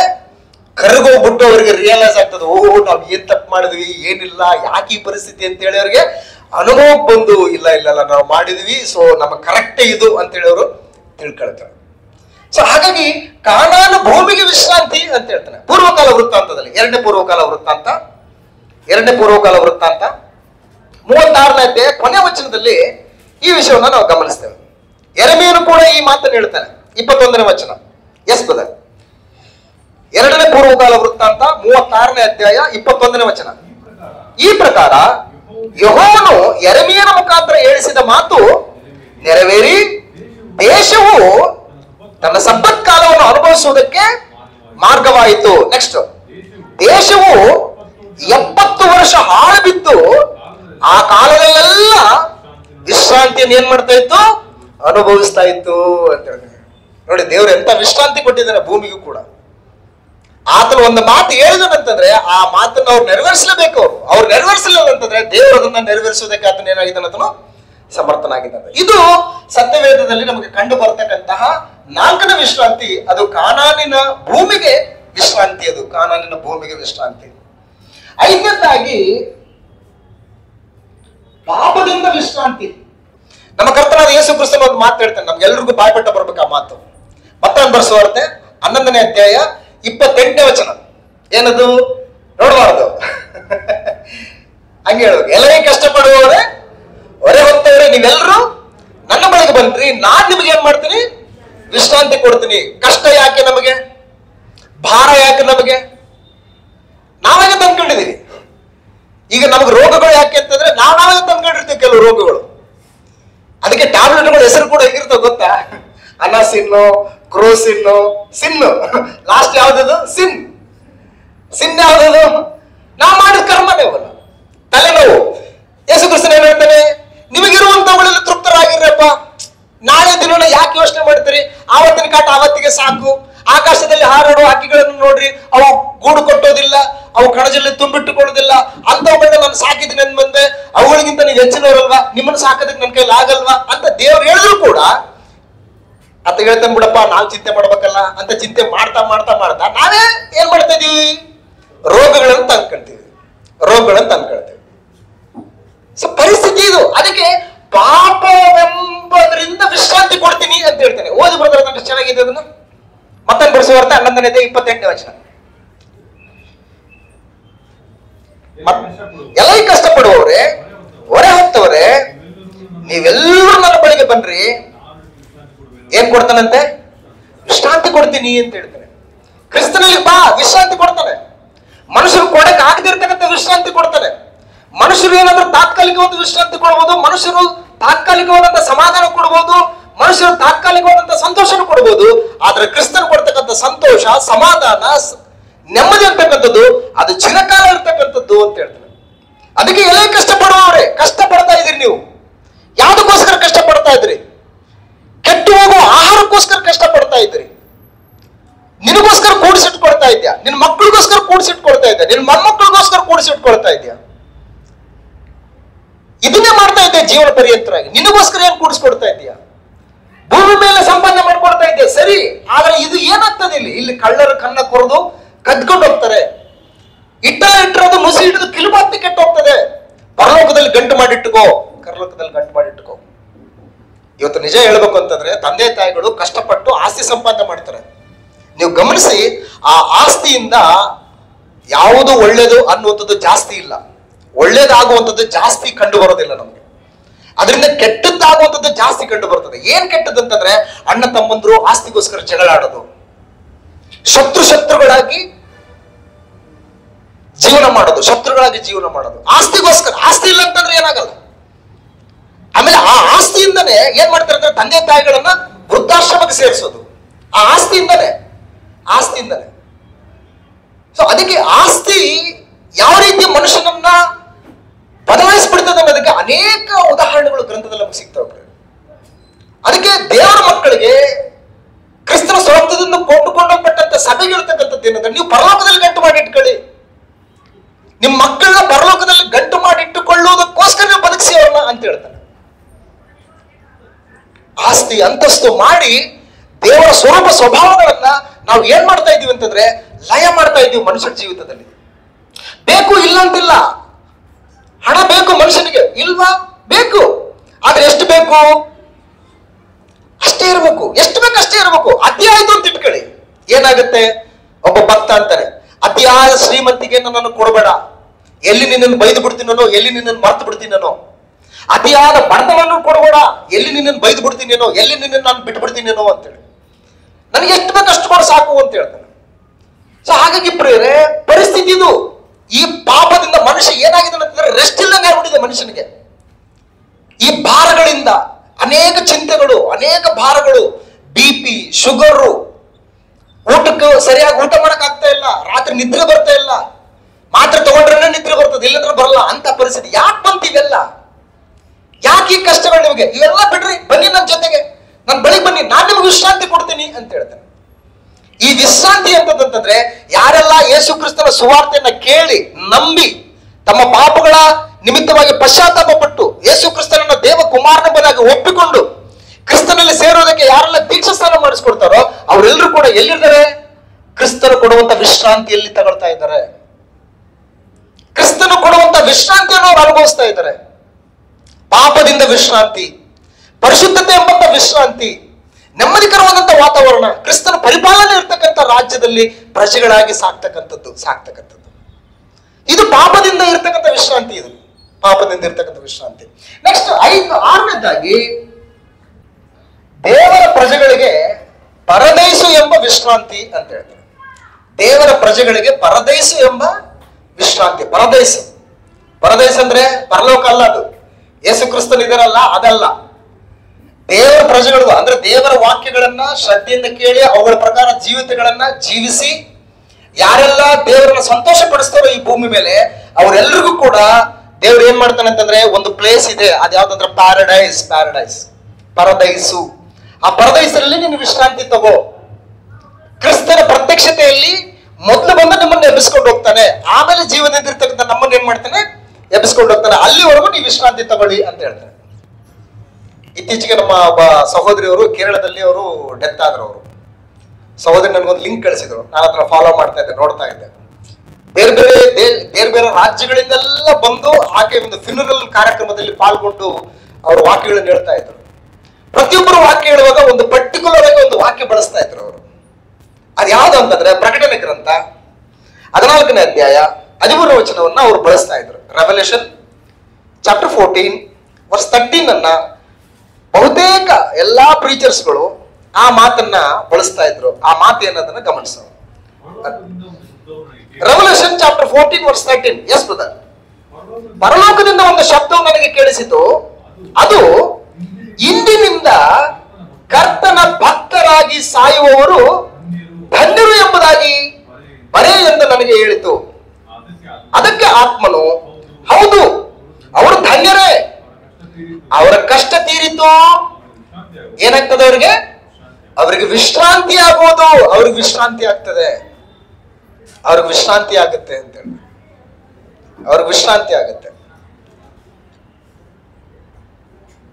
ಅವ್ರಿಗೆ ವಿಶ್ರಾಂತಿ ಆಗುತ್ತೆ ಅಂತೇಳಿ. ಅವ್ರ ಕಷ್ಟ ತೀರ್ತು. ಆ ಕಷ್ಟ ಎಲ್ಲ ಯಾರಿಗೋಸ್ಕರ?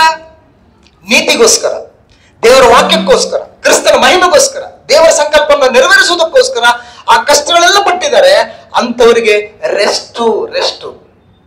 ಅದಕ್ಕೆ ಸತ್ಯವೇದದಲ್ಲಿ ದೇವರ ಪ್ರಜೆಗಳಿಗೆ ಪರದೇಶಿ ಎಂಬಂತ ವಿಶ್ರಾಂತಿ ಇದೆ. ಇನ್ನು ಕೊನೆಯದಾಗಿ ದೇವರ ಪ್ರಜೆಗಳಿಗೆ ಪರಲೋಕದ ವಿಶ್ರಾಂತಿ ಇದೆ ಅಂತ ಹೇಳ್ತಾರೆ. ಇಬ್ರಿಯರು ಬರೆದ ಪತ್ರಿಕೆ 4ನೇ ಅಧ್ಯಾಯದಲ್ಲಿ ಈ ವಿಷಯವನ್ನು ಗಮನಿಸ್ತೇವೆ. ಇಬ್ರಿಯರು ಬರೆದ ಪತ್ರಿಕೆ 4ನೇ ಅಧ್ಯಾಯ 8ನೇ ವಚನ. ಅವರನ್ನು ಆ ವಿಶ್ರಾಂತಿಯಲ್ಲಿ ಸೇರಿಸಿದ್ದಾದರೆ ತರುವಾಯ ಮತ್ತೊಂದು ದಿವಸವನ್ನು ಕುರಿತು ಹೇಳೋಣವಾಗುತ್ತಿರಲಿಲ್ಲ. ಆದುದರಿಂದ ದೇವರ ಜನರು ಅನುಭವಿಸುವುದಕ್ಕಿರುವ ಸಬ್ಬತ್ತೆಂಬ ವಿಶ್ರಾಂತಿಯು ಇನ್ನೂ ಉಂಟು. ಯಾವುದಿದು ಸಬ್ಬತ್ತು? ಈ ಸಬ್ಬತ್ತಲ್ಲ, 7ನೇ ದಿನದ ಸಬ್ಬತ್ತಲ್ಲ. ಇದೇ ರೀತಿಯಾದಂತಹ ವಿಶ್ರಾಂತಿ ಅನ್ನುವಂಥದ್ದು ದೇವರ ವಿಶ್ರಾಂತಿ. ಅದು ದೇವರ ವಿಶ್ರಾಂತಿ. ಈ ವಿಶ್ರಾಂತಿಯಲ್ಲಿ ಸೇರೋದಕ್ಕೆ ಇನ್ನೂ ಟೈಮ್ ಇದೆ, ಇನ್ನೂ ಅವಕಾಶ ಇದೆ, ಅದನ್ನು ಬಳಸ್ಕೊಳ್ಳಿ ಅಂತ ಹೇಳ್ತಾರೆ. ಈಗ ನಾವೆಲ್ಲ ಇಲ್ಲಿ ಕೂತಿದೀವಲ್ಲ, ನಮಗೆಲ್ರಿಗೂ ಈ ವಿಶ್ರಾಂತಿಯಲ್ಲಿ ಸೇರ್ಬೇಕೆಂಬಂತ ಆಲೋಚನೆ ಇಲ್ಲ ಅಂತಂದ್ರೆ ನಾವು ಕೂತಿರೋದು ವೇಸ್ಟ್. ಇಲ್ಲಿ ನಾವೆಲ್ಲರೂ ಇಲ್ಲಿ ಕೂತಿದೀವಲ್ಲ, ನಮ್ಮೆಲ್ಲರ ಗುರಿ ಏನಾಗಿರ್ಬೇಕಂತಂದ್ರೆ ಈ ವಿಶ್ರಾಂತಿಯಲ್ಲಿ ಸೇರ್ಬೇಕು, ದೇವರ ವಿಶ್ರಾಂತಿಯಲ್ಲಿ ನಾವು ಸೇರ್ಬೇಕು ಅಂತ ಹೇಳಿ. ಆ ವಿಶ್ರಾಂತಿಯಲ್ಲಿ ಸೇರೋದಕ್ಕೆ ಇನ್ನೂ ಅವಕಾಶ ಇದೆ ಅಂತ ಹೇಳ್ತಾನೆ. ಕಾನಾನೆಂಬ ವಿಶ್ರಾಂತಿ ಸೇರೋದಕ್ಕೆ ನಮ್ಗೆ ಅವಕಾಶ ಇದೆಯಾ? ಇಲ್ಲ. ಕಾನಾನೆಂಬ ವಿಶ್ರಾಂತಿ ಸೇರೋದಕ್ಕೆ ನಮ್ಗೆ ಅವಕಾಶ ಇಲ್ಲ.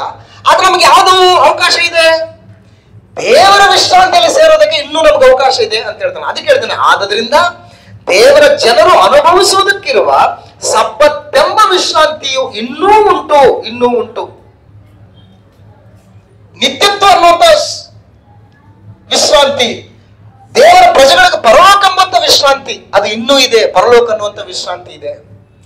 ಅದಕ್ಕೋಸ್ಕರ ನಾವು ಆಲೋಚನೆ ಮಾಡಬೇಕು, ಅದಕ್ಕೋಸ್ಕರ ನಾವು ಕಾರ್ಯಗಳನ್ನು ಮಾಡಬೇಕು, ಅದಕ್ಕೋಸ್ಕರ ನಮ್ಮ ಜೀವಿತ ಜೀವಿಸಬೇಕು ಅನ್ನುವಂಥದ್ದು ದೇವರ ವಾಕ್ಯದ ಸಂದೇಶ. ಹಾಗಾಗಿ ಬೈಬಲ್ ಅಲ್ಲಿ ನಮಗೆ 7 ವಿಧವಾದಂತ ವಿಶ್ರಾಂತಿಗಳು ನಮ್ಗೆ ಕಂಡು ಬರ್ತವೆ. ಹಾಗಾಗಿ ನಂಬರ್ 1 ಯೆಹೋವ ದೇವರ ವಿಶ್ರಾಂತಿ, ಅದು ಸೃಷ್ಟಿ ನಿರ್ಮಾಣದ ನಂತರ ಅನುಭವಿಸಿದಂತ ದೇವರ ವಿಶ್ರಾಂತಿ. ಇಸ್ರಾಯೇಲರಿಗೆ ದೇವರು ಕೊಟ್ಟ ಕಾನೂನಿನ ವಿಶ್ರಾಂತಿ, ಅದು ಯಾವ್ದು ವಿಶ್ರಾಂತಿ? ವಾರದ 7ನೇ ದಿನದ ವಿಶ್ರಾಂತಿ. ಕಾನಾನಿನ ವಿಶ್ರಾಂತಿ ಅಂದ್ರೆ ಅರಣ್ಯ ಪ್ರಯಾಣದಿಂದ ಅವರು ಕಾನಾನಿಗೆ ಸೇರುವಂತ ವಿಶ್ರಾಂತಿ. ನೆಕ್ಸ್ಟ್ ಕಾನಾನಿನ ಭೂಮಿಗೆ ವಿಶ್ರಾಂತಿ. 5ನೇದ್ದು ಪಾಪದಿಂದ ವಿಶ್ರಾಂತಿ, ದೇವರ ಪ್ರಜೆಗಳಿಗೆ ಪರದೇಶ ಎಂಬಂತ ವಿಶ್ರಾಂತಿ. ಈ ಪರದೇಶದಿಂದಲೇ ಕ್ರಿಸ್ತನ ಪ್ರತ್ಯಕ್ಷತೆಯಲ್ಲಿ ಬಂದು ಏನ್ ಮಾಡ್ತಾನೆ ಅಂತಂದ್ರೆ ಇಲ್ಲಿರೋರೆಲ್ಲ ಕರ್ಕೊಂಡು ಎಲ್ಲಿಗೆ ಸೇರಿಸ್ತಾನೆ? ಪರಲೋಕಕ್ಕೆ ಸೇರಿಸ್ತಾನೆ ಅಂತ ಹೇಳಿ. ಸೊ ಈಗ ಇಲ್ಲಿ ಪರಲೋಕಕ್ಕೆ ಯಾರಾದ್ರೂ ಹೋಗಿದಾರ? ಈಗ ಪರಲೋಕಕ್ಕೆ ಹೋಗಿದಾರ ಯಾರಾದ್ರೂ? ಯಾರು ಹೋಗಿದಾರೆ? ಯಾರು ಹೋಗಿಲ್ವಾ? ಯೇಸು ಕ್ರಿಸ್ತನ ಬಿಟ್ರೆ ಯಾರು ಕೂಡ ಹೋಗಿಲ್ಲ. ಮತ್ತೆ ಮಿಕ್ಕಿದವರೆಲ್ಲ ಎಲ್ಲಿದ್ದಾರೆ? ಇಲ್ಲೇ ಇದ್ದಾರೆ. ಯಾಕಿದ್ದಾರೆ? ಇಬ್ರಿಯರು ಬರೆದ ಪತ್ರಿಕೆ 11ನೇ ಅಧ್ಯಾಯ 39ನೇ ವಚನ ಮುಗಿಸ್ಬಿಡೋಣ. ಇಬ್ರಿಯರು ಬರೆದ ಪತ್ರಿಕೆ 11ನೇ ಅಧ್ಯಾಯ 39ನೇ ವಚನ. ಇವರೆಲ್ಲರೂ ಯಾರು? ನಂಬಿಕೆ ವೀರರು. ಇಬ್ರಿಯ ಪತ್ರಿಕೆ 11ನೇ ಅಧ್ಯಾಯದಲ್ಲಿರ್ತಕ್ಕಂಥ ಎಲ್ಲಾ ವಿಶ್ವಾಸಿಗಳು ಇವರೆಲ್ಲರೂ ನಂಬಿಕೆಯ ಮೂಲಕ ಒಳ್ಳೆಯ ಹೆಸರನ್ನು ಸಂಪಾದಿಸಿಕೊಂಡಿದ್ದರೂ ವಾಗ್ದಾನದ ಫಲವನ್ನು, ಯಾವುದು ವಾಗ್ದಾನ ಫಲ? ಪರಲೋಕ ಎಂಬ ವಿಶ್ರಾಂತಿ. ಪರಲೋಕ ಇನ್ನೂವರೆಗೆ ಸಿಕ್ಕಿಲ್ಲ, ವಾಗ್ದಾನದ ಫಲವನ್ನು ಹೊಂದಲಿಲ್ಲ. ಯಾಕೆ ಹೊಂದಲಿಲ್ಲ? ದೇವರು ನಮಗೋಸ್ಕರ. ಯಾರು ನಮಗೋಸ್ಕರ? ನಾವಂದ್ರೆ ಯಾರು? ನಾವು ನಮಗೋಸ್ಕರ ಅಂದ್ರೆ ಈ ಭೂಮಿ ಮೇಲೆ ಇನ್ನು ಜೀವಂತವಾಗಿ ಕ್ರಿಸ್ತನ ಪರಿಪಾಲನೆಗೆ ಒಳಪಟ್ಟು ವಿಧೇಯರಾಗಿ ಜೀವಿಸ್ತಕ್ಕಂಥವ್ರಿಗೆ, ಕ್ರಿಸ್ತನ ಸ್ವರಕ್ತ ಕೊಟ್ಟು ಸಂಪಾದನೆ ಮಾಡಿಕೊಂಡಿರ್ತಕ್ಕಂಥ ನಮಗೋಸ್ಕರ ಶ್ರೇಷ್ಠವಾದ ಭಾಗ್ಯವನ್ನು ಏರ್ಪಡಿಸಿ ನಾವಿಲ್ಲದೆ ಅವರು ಸಿದ್ಧಿಗೆ ಬರಬಾರದನ್ನು ಏನ್ ಮಾಡಿದಾನೆ? ಸಂಕಲ್ಪಿಸಿದ್ರೆ ಅವರು ಸಿದ್ಧಿಗೆ ಬರಬಾರದು, ನಾವಿಲ್ಲದೆ ಅವ್ರು ಹೋಗ್ಬಾರ್ದು ಅಂತ. ಎಲ್ಲರೂ ಏನ್ ಮಾಡ್ಬೇಕು? ಒಟ್ಟಿಗೆ ಪರಲೋಕ ಹೋಗ್ಬೇಕು ಅಂತ. ಅವಾಗ ಎಲ್ರಿಗೂ ಕೂಡ ಸಮಪಾಲು. ಎಲ್ರಿಗೂ ಸಮಪಾಲು. ಈಗ ಉದಾಹರಣೆಗೆ ಬ್ರದರ್ ತಪ್ಪು ತಿಳ್ಕೊಬೇಡಿ, ನಮ್ಮ ರಮೇಶ್ ಬ್ರದರ್ ಅವರು ಈಗ ಪರದೈಸಿನಲ್ಲಿ ಇದಾರೆ ಅಂತ ಇಟ್ಕೊಳ್ಳಿ. ಈಗ ಪರದೈಸಿನಿಂದ ಡೈರೆಕ್ಟ್ ಆಗಿ ಪರಲೋಕಕ್ಕೆ ಕರ್ಕೊಂಡು ಹೋದ್ರು ಇವ್ರನ್ನ ಅಂತ ಇಟ್ಕೊಳ್ಳಿ. ಈಗ ನಾಳೆ ಒಂದ್ 20 ವರ್ಷನೋ 30 ವರ್ಷನೋ 40 ವರ್ಷ ಆದ್ಮೇಲೆ ನಾನು ಹೋದೆ ಅಂತ ಇಟ್ಕೊಳ್ಳಿ. ಈಗ ರಮೇಶ್ ಬ್ರದರ್ ಫೀಲಿಂಗ್ ಹೆಂಗಿರುತ್ತೆ? ಬ್ರದರ್ ಈಗ ಬಂದಿದ್ರಿ ಸುಮ್ನಿರ್ರಿ, ಇದು ಪರಲೋಕದ ವಾತಾವರಣ ಅಂತ ನನಗೆ ಗೊತ್ತು ಚೆನ್ನಾಗಿ. ನಾನು ಸೀನಿಯರ್, ನಾನು ಯಾವಾಗ ಬಂದಿದ್ದೀನಿ? ನಾನು ಆಲ್ರೆಡಿ 20 years ಮುಂಚೆನೇ ನಾನು ಬಂದಿದ್ದೀನಿ. ಇಲ್ಲಿರುವಂತ ವಾತಾವರಣ ಏನು, ಇಲ್ಲಿರುವಂತ ಸೌಭಾಗ್ಯ ಏನು ನನಗೆ ಗೊತ್ತಿದೆ. ಹೋದ ನಿಮ್ಗೇನ್ ಗೊತ್ತಿದೆ? ನನಗೆ ಜಾಸ್ತಿ, ನಿಮಗೆ ಕಡಿಮೆ. ಈ ಫೀಲಿಂಗ್ ಬರಬಾರ್ದು ಯಾರಲ್ಲೂ ಕೂಡ. ನಾವಿಲ್ಲದೆ ಅವರು ಸಂಪೂರ್ಣ ಆಗ್ಬಾರ್ದು. ಎಲ್ರಿಗೂ ಒಟ್ಟಿಗೆ ಬನ್ನಿ, ಎಲ್ರು ಒಟ್ಟಿಗೆ ಬನ್ನಿ ಅಂತೇಳಿ ದೇವರು ಇಂಥ ಒಂದು ಪರಲೋಕ ವಿಶ್ರಾಂತಿಯನ್ನು ನಮಗೋಸ್ಕರ ಏನ್ ಮಾಡಿದ್ದಾನೆ, ಇಟ್ಟಿದ್ದಾನೆ. ಅಲ್ಲಿವರೆಗೂ ನಾವೆಲ್ಲ ಎಲ್ಲಿರ್ಬೇಕು? ನಾವು ಪರದೈಸಿನಲ್ಲಿ. ಇವತ್ತು ದೇವರ ಚಿತ್ತ ಆದ್ರೆ ನಾವೆಲ್ಲರೂ ದೇಹನ ಬಿಟ್ರೆ ನಾವೆಲ್ಲ ಎಲ್ಲಿರ್ತೀವಿ ಅಂತಂದ್ರೆ ಪರದೈಸಿನಲ್ಲಿ ರೆಸ್ಟ್ ತಗೊಳ್ತಾ ಇರ್ತೀವಿ ನಾವು. ಪರಲೋಕ ವಿಶ್ರಾಂತಿ ಯಾವಾಗ ಅಂತಂದ್ರೆ ಕ್ರಿಸ್ತನ ಪ್ರತ್ಯಕ್ಷತೆ ಬಂದಾಗ. ಆ ಪ್ರತ್ಯಕ್ಷತೆ ಯಾವಾಗ ಯಾರಿಗೂ ಗೊತ್ತಿಲ್ಲ, ಕ್ರಿಸ್ತನಿಗೂ ಕೂಡ ಗೊತ್ತಿಲ್ಲ. ತಂದೆ ಹೇಳ್ತೇನೆ, ಕಾಲ ಸಮಯ ಎಲ್ಲವೂ ಆತನಲ್ಲಿ ಅಧೀನದಲ್ಲಿರೋದ್ರಿಂದ ಆ ದಿನದ ವಿಷಯ ಆಗ್ಲಿ, ಆ ಗಳಿಗೆ ವಿಷಯವಾಗಲಿ ತಂದೆಗೆ ಹೊರತು ಮಗನಿಗೂ ಕೂಡ ಗೊತ್ತಿಲ್ಲ ಅಂತೇಳಿ ಯೇಸು ಕ್ರಿಸ್ತನ್ ಹೇಳ್ತಾ ಇದ್ದಾನೆ. ಸೊ ಹಾಗಾಗಿ ನಮ್ಮ ಒಂದು ವಿಶ್ರಾಂತಿ, ಅಂತಿಮ ವಿಶ್ರಾಂತಿ ಯಾವ್ದಂತಂದ್ರೆ ಪರಲೋಕ ಎಂಬ ವಿಶ್ರಾಂತಿ. ಈ ವಿಶ್ರಾಂತಿಗೋಸ್ಕರ ನಾವೆಲ್ಲರೂ ಕೂಡ ಎದುರು ನೋಡ್ಬೇಕು ಅಂತ ಹೇಳ್ತಾನೆ. ಪರಲೋಕದ ವಿಶ್ರಾಂತಿಗೋಸ್ಕರ ಹೆಂಗ್ ನೋಡ್ಬೇಕು? ಎದುರು ನೋಡ್ಬೇಕು ಅಂತ ಹೇಳ್ತಾನೆ. ಎದುರು ನೋಡ್ಬೇಕಂತಂದ್ರೆ ಇಬ್ರಿಯರು ಬರೆದ ಪತ್ರಿಕೆ 11ನೇ ಅಧ್ಯಾಯದಲ್ಲಿ, ಇಬ್ರಿಯರು ಬರೆದ ಪತ್ರಿಕೆ 11ನೇ ಅಧ್ಯಾಯ 9ನೇ ವಚನದಿಂದ 16ನೇ ವಚನದವರೆಗೂ ನಾನು ಓದ್ತೀನಿ, ಮುಗಿಸ್ಬಿಡೋಣ. ಇಬ್ರಿಯರು ಬರೆದ ಪತ್ರಿಕೆ 11ನೇ ಅಧ್ಯಾಯ 9ನೇ ವಚನದಿಂದ, ನಂಬಿಕೆಯಿಂದಲೇ ಅವರು ವಾಗ್ದಾತ ದೇಶಕ್ಕೆ ಬಂದಾಗ ಅಲ್ಲಿ ಅನ್ಯ ದೇಶದಲ್ಲಿ ಇದ್ದವನಂತೆ ಡೇರೆಗಳಲ್ಲಿ ಇದ್ದುಕೊಂಡು ಪ್ರವಾಸಿಗೆ ಬದುಕಿದನು. ಅಬ್ರಹಾಮನ್ ಹೆಂಗ್ ಬದುಕಿದಂತೆ? ಡೇರೆಗಳಲ್ಲಿ ಇದ್ದುಕೊಂಡು ಪ್ರವಾಸಿಗೆ ಬದುಕಿದನು ಅಂತ ಹೇಳ್ತಾರೆ. ಡೇರೆಗಳಲ್ಲಿದ್ದು, ಈಗ ಫಾರ್ ಎಕ್ಸಾಂಪಲ್ ಇವಾಗ ನಾನು ರಾಯಚೂರಿಗೆ ಹೋಗ್ಬೇಕು, ನಾನು ನಮ್ಮೂರಿಗೆ, ಇಲ್ಲಿ ಮೈಸೂರಿಂದ ರಾಯಚೂರಿಗೆ ಹೋಗ್ಬೇಕು. ರಾಯಚೂರಿಗೆ ಹೋಗ್ಬೇಕಂದ್ರೆ ಹೆಚ್ಚು ಕಡಿಮೆ 10 ರಿಂದ 11 ಗಂಟೆ ಜರ್ನಿ. 11 ಗಂಟೆ ಜರ್ನಿ. ಸರ್ ನಾನು ಬಸ್ಸಲ್ಲಿ ಒಂದು ಮನೆ ಕಟ್ಕೊಳ್ತೀನಿ ಅಂತಂದ್ರೆ ಬಿಡ್ತಾರ? ಕಟ್ಟ ನೀನು ಅಂತಾರೆ. ಬಸ್ಸಲ್ಲಿ ಮನೆ ಕಟ್ಕೊಳ್ತೀಯ?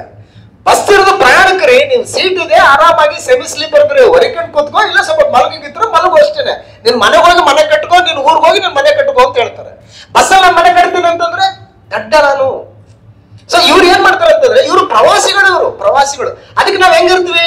ಡೇರೆ ಕಟ್ಕೊಂಡಿರ್ತೀವಿ ಅಂತ ಹೇಳ್ತಾರೆ. ಮಿಲಿಟರಿಗಳು ಹೋದಾಗ ಅಲ್ಲೆಲ್ಲ ಏನ್ ಮಾಡ್ತಾರೆ ಅವರು? ಡೇರೆಗಳು ಕಟ್ಕೊಂಡಿರ್ತೀವಿ. ಯಾಕೆಂತಂದ್ರೆ ನಮ್ಮ ಮನೆ ಅಲ್ಲಿದೆ ಅಂತ ಹೇಳ್ತಾರೆ. ಸೊ ಹಾಗಾಗಿ ಆ ವಾಗ್ದಾನಕ್ಕೆ ಬಾಧ್ಯರಾಗಿದ್ದಂತ ಈಸಾಕನು ಯಾಕೋಬನು ಕೂಡ ಏನ್ ಮಾಡಿದ್ರು? ಡೇರೆಗಳಲ್ಲೇ ವಾಸಿಸಿದ್ರು. ಯಾಕಂತಂದ್ರೆ ಶಾಶ್ವತವಾದ ಅಸ್ಥಿವಾರಗಳುಳ್ಳ ಪಟ್ಟಣವನ್ನು, ಅಂದ್ರೆ ದೇವರು ಸಂಕಲ್ಪಿಸಿ ನಿರ್ಮಿಸಿದ ಪಟ್ಟಣವನ್ನು ಅವ್ರು ಏನ್ ಮಾಡ್ತಾ ಇದ್ರು? ಅವರು ಎದುರು ನೋಡ್ತಾ ಇದ್ದಾರೆ ಅಂತೇಳಿ. ಅಂದ್ರೆ ನಾವೇನ್ ಮಾಡ್ಬೇಕು ಇವಾಗ? ಎದುರು ನೋಡ್ತಾ ಇರಬೇಕು. ಎಲ್ಲಿ? ಈ ಪರಲೋಕದ ವಿಶ್ರಾಂತಿಯನ್ನು ಎದುರು ನೋಡ್ಬೇಕು. ನಾವು ಎದುರು ನೋಡ್ಬೇಕು. ಪ್ರಪಂಚದಲ್ಲಿರ್ತಕ್ಕಂಥ ಬಹುತೇಕ ಜನರಿಗೆ ಈ ಮೆಂಟಾಲಿಟಿ ಇಲ್ಲ, ಈ ಎದುರು ನೋಡುವಂತ ಪರಿಸ್ಥಿತಿ ಇಲ್ಲ. ಎಲ್ರಿಗೆ ಕೆಳಗಡೆನೆ ನೋಡ್ತಿರ್ತಾರೆ. ಎಷ್ಟು ಭೂಮಿ ತಗೊಂಡೆ, ಎಷ್ಟು ಬಂಗಾರ ತಗೊಂಡೆ, ಎಷ್ಟು ಸೈಟ್ ಕಟ್ಟಿದೆ, ಅದು ಇಲ್ಲೇ ನೋಡ್ತಾರೆ ಹೊರತಾಗಿ ಮೇಲ್ಗಡೆ ಯಾರಿಗೂ ನಿರೀಕ್ಷೆ ಇಲ್ಲ. ಅದು ಏನಾಗ್ತದೋ ಏನು ಯಾರಿಗ್ ಗೊತ್ತದು? ಯಾರು ನೋಡಿ ಬಂದಿದೀವಲ್ಲ, ಅದು ಉತ್ತಟತನ ಕೇಳೋದು ಕೂಡ, ಹೌದಲ್ಲಪ್ಪ ಏನಾರು ಇರ್ಬೋದು ಕೇಳೋಣ, ಏನೋ ಹೇಳ್ತಾರೆ ಇವರು ಅಂತ ಹೇಳ್ಬಿಟ್ಟು ಕೇಳೋ ಮನಸ್ಸು ಕೂಡ ಇಲ್ಲ. ನೀನು ನೋಡಿ ಬಂದ್ಬಿಟ್ಟಿದ್ಯಾ, ನೀನು ಇದ್ರ ತೋರ್ಸು, ನನಗೆ ರೆಕಾರ್ಡ್ ತೋರ್ಸು, ಇವೆಲ್ಲ ಉತ್ತಟತನ. ಸೊ ದೇವರು ಅವರಿಗೆ ಯಾಕೆ ಇವೆಲ್ಲ ವಿಷಯಗಳನ್ನ ಹೇಳ್ತಾರೆ? ಈ ರೀತಿ ಕಠಿಣ ಮಾಡ್ಕೊಂಡವ್ರಿಗೆ ದೇವರ ವಾಕ್ಯಗಳು ಹೋಗಿ ಕೆಲಸ ಮಾಡಿದ್ರೆ ಹೆಂಗ್ ಮಾಡ್ತೇವೆ? ಮಾಡಲ್ಲ. ಸೊ ಹಾಗಾಗಿ ಇವತ್ತು ನಾವೆಲ್ಲರೂ ಆಲೋಚನೆ ಮಾಡೋದು ಪ್ರಿಯರೇ, ವಿಶ್ರಾಂತಿ ಅನ್ನುವಂಥದ್ದು ಕ್ರೈಸ್ತರಿಗೆ ಬಹಳ ಬಹಳ ಮುಖ್ಯವಾದಂತ ಒಂದು ಭಾಗ. ಹಾಗಾಗಿ ನಾನು ಈ ವಿಶ್ರಾಂತಿಗೋಸ್ಕರ ಎದುರು ನೋಡ್ತಾ ಈ ಭೂಮಿ ಮೇಲೆ ನಾನು ಹೆಂಗಿರ್ಬೇಕಂದ್ರೆ ಪರದೇಶಾಗಿ ಬದುಕಿದಾಗ ದೇವರು ಕೂಡ ಏನ್ ಹೇಳ್ತಾನಂತಂದ್ರೆ 16ನೇ ವಚನ ನೋಡಿ ಮುಗಿಸ್ಬಿಡೋಣ. 16ನೇ ವಚನ, ಆದರೆ ಅವರು ಪರಲೋಕ ಎಂಬ ಉತ್ತಮ ದೇಶವನ್ನು ಹಾರೈಸುವವರು ಆದುದರಿಂದ ದೇವರು ಅವರ ದೇವರೆನಿಸಿಕೊಳ್ಳುವುದಕ್ಕೆ ನಾಚಿಕೆಗೊಳ್ಳದೆ ಅವರಿಗೋಸ್ಕರ ಏನ್ ಮಾಡಿದಾನೆ? ಪಟ್ಟಣವನ್ನು ಸಿದ್ಧ ಮಾಡಿದಾನೆ ಅಂತ. ದೇವರು ಸಿದ್ಧ ಮಾಡಿದ ಪಟ್ಟಣ ಹೆಂಗಿರ್ಬೋದು ಲೆಕ್ಕ ಹಾಕಿರಿ ಇವಾಗ. ದೇವರು ನಿರ್ಮಿಸಿದಂತ ಪಟ್ಟಣ, ನಮಗೋಸ್ಕರ ಸಿದ್ಧ ಮಾಡಿದಂತ ಪಟ್ಟಣ ಹೆಂಗಿರ್ಬೋದು ಅನ್ನೋದನ್ನ ಆಲೋಚನೆ ಮಾಡಿ ಆ ಪಟ್ಟಣದೊಳಗಡೆ ನಾವು ವಿಶ್ರಾಂತಿನ ಪಡ್ಕೊಳ್ಳೋದಕ್ಕೆ ನಾವೇನ್ ಮಾಡ್ಬೇಕಂದ್ರೆ ಜಾಗ್ರತೆಯಿಂದ ನಮ್ಮ ಪ್ರವಾಸ ಕಾಲವನ್ನ ಮುಂದುವರ್ಸ್ಕೊಂಡು ಹೋಗ್ಲಿಕ್ಕೆ ಆಗುವಂತೆ ದೇವರು ನಮ್ಮನ್ನು ಬಲಪಡಿಸಲಿ. ಪ್ರೋತ್ಸಾಹಿಸಲಿ, ನಮ್ಮ ಬದುಕುಗಳನ್ನು ಕಟ್ಟಲಿ ಎಂಬುದಾಗಿ ಕೇಳುತ್ತಾ ಈ ವಾಕ್ಯ ಭಾಗವನ್ನು ಮುಕ್ತಾಯ ಮಾಡೋಣ. ಎಲ್ರಿಗೂ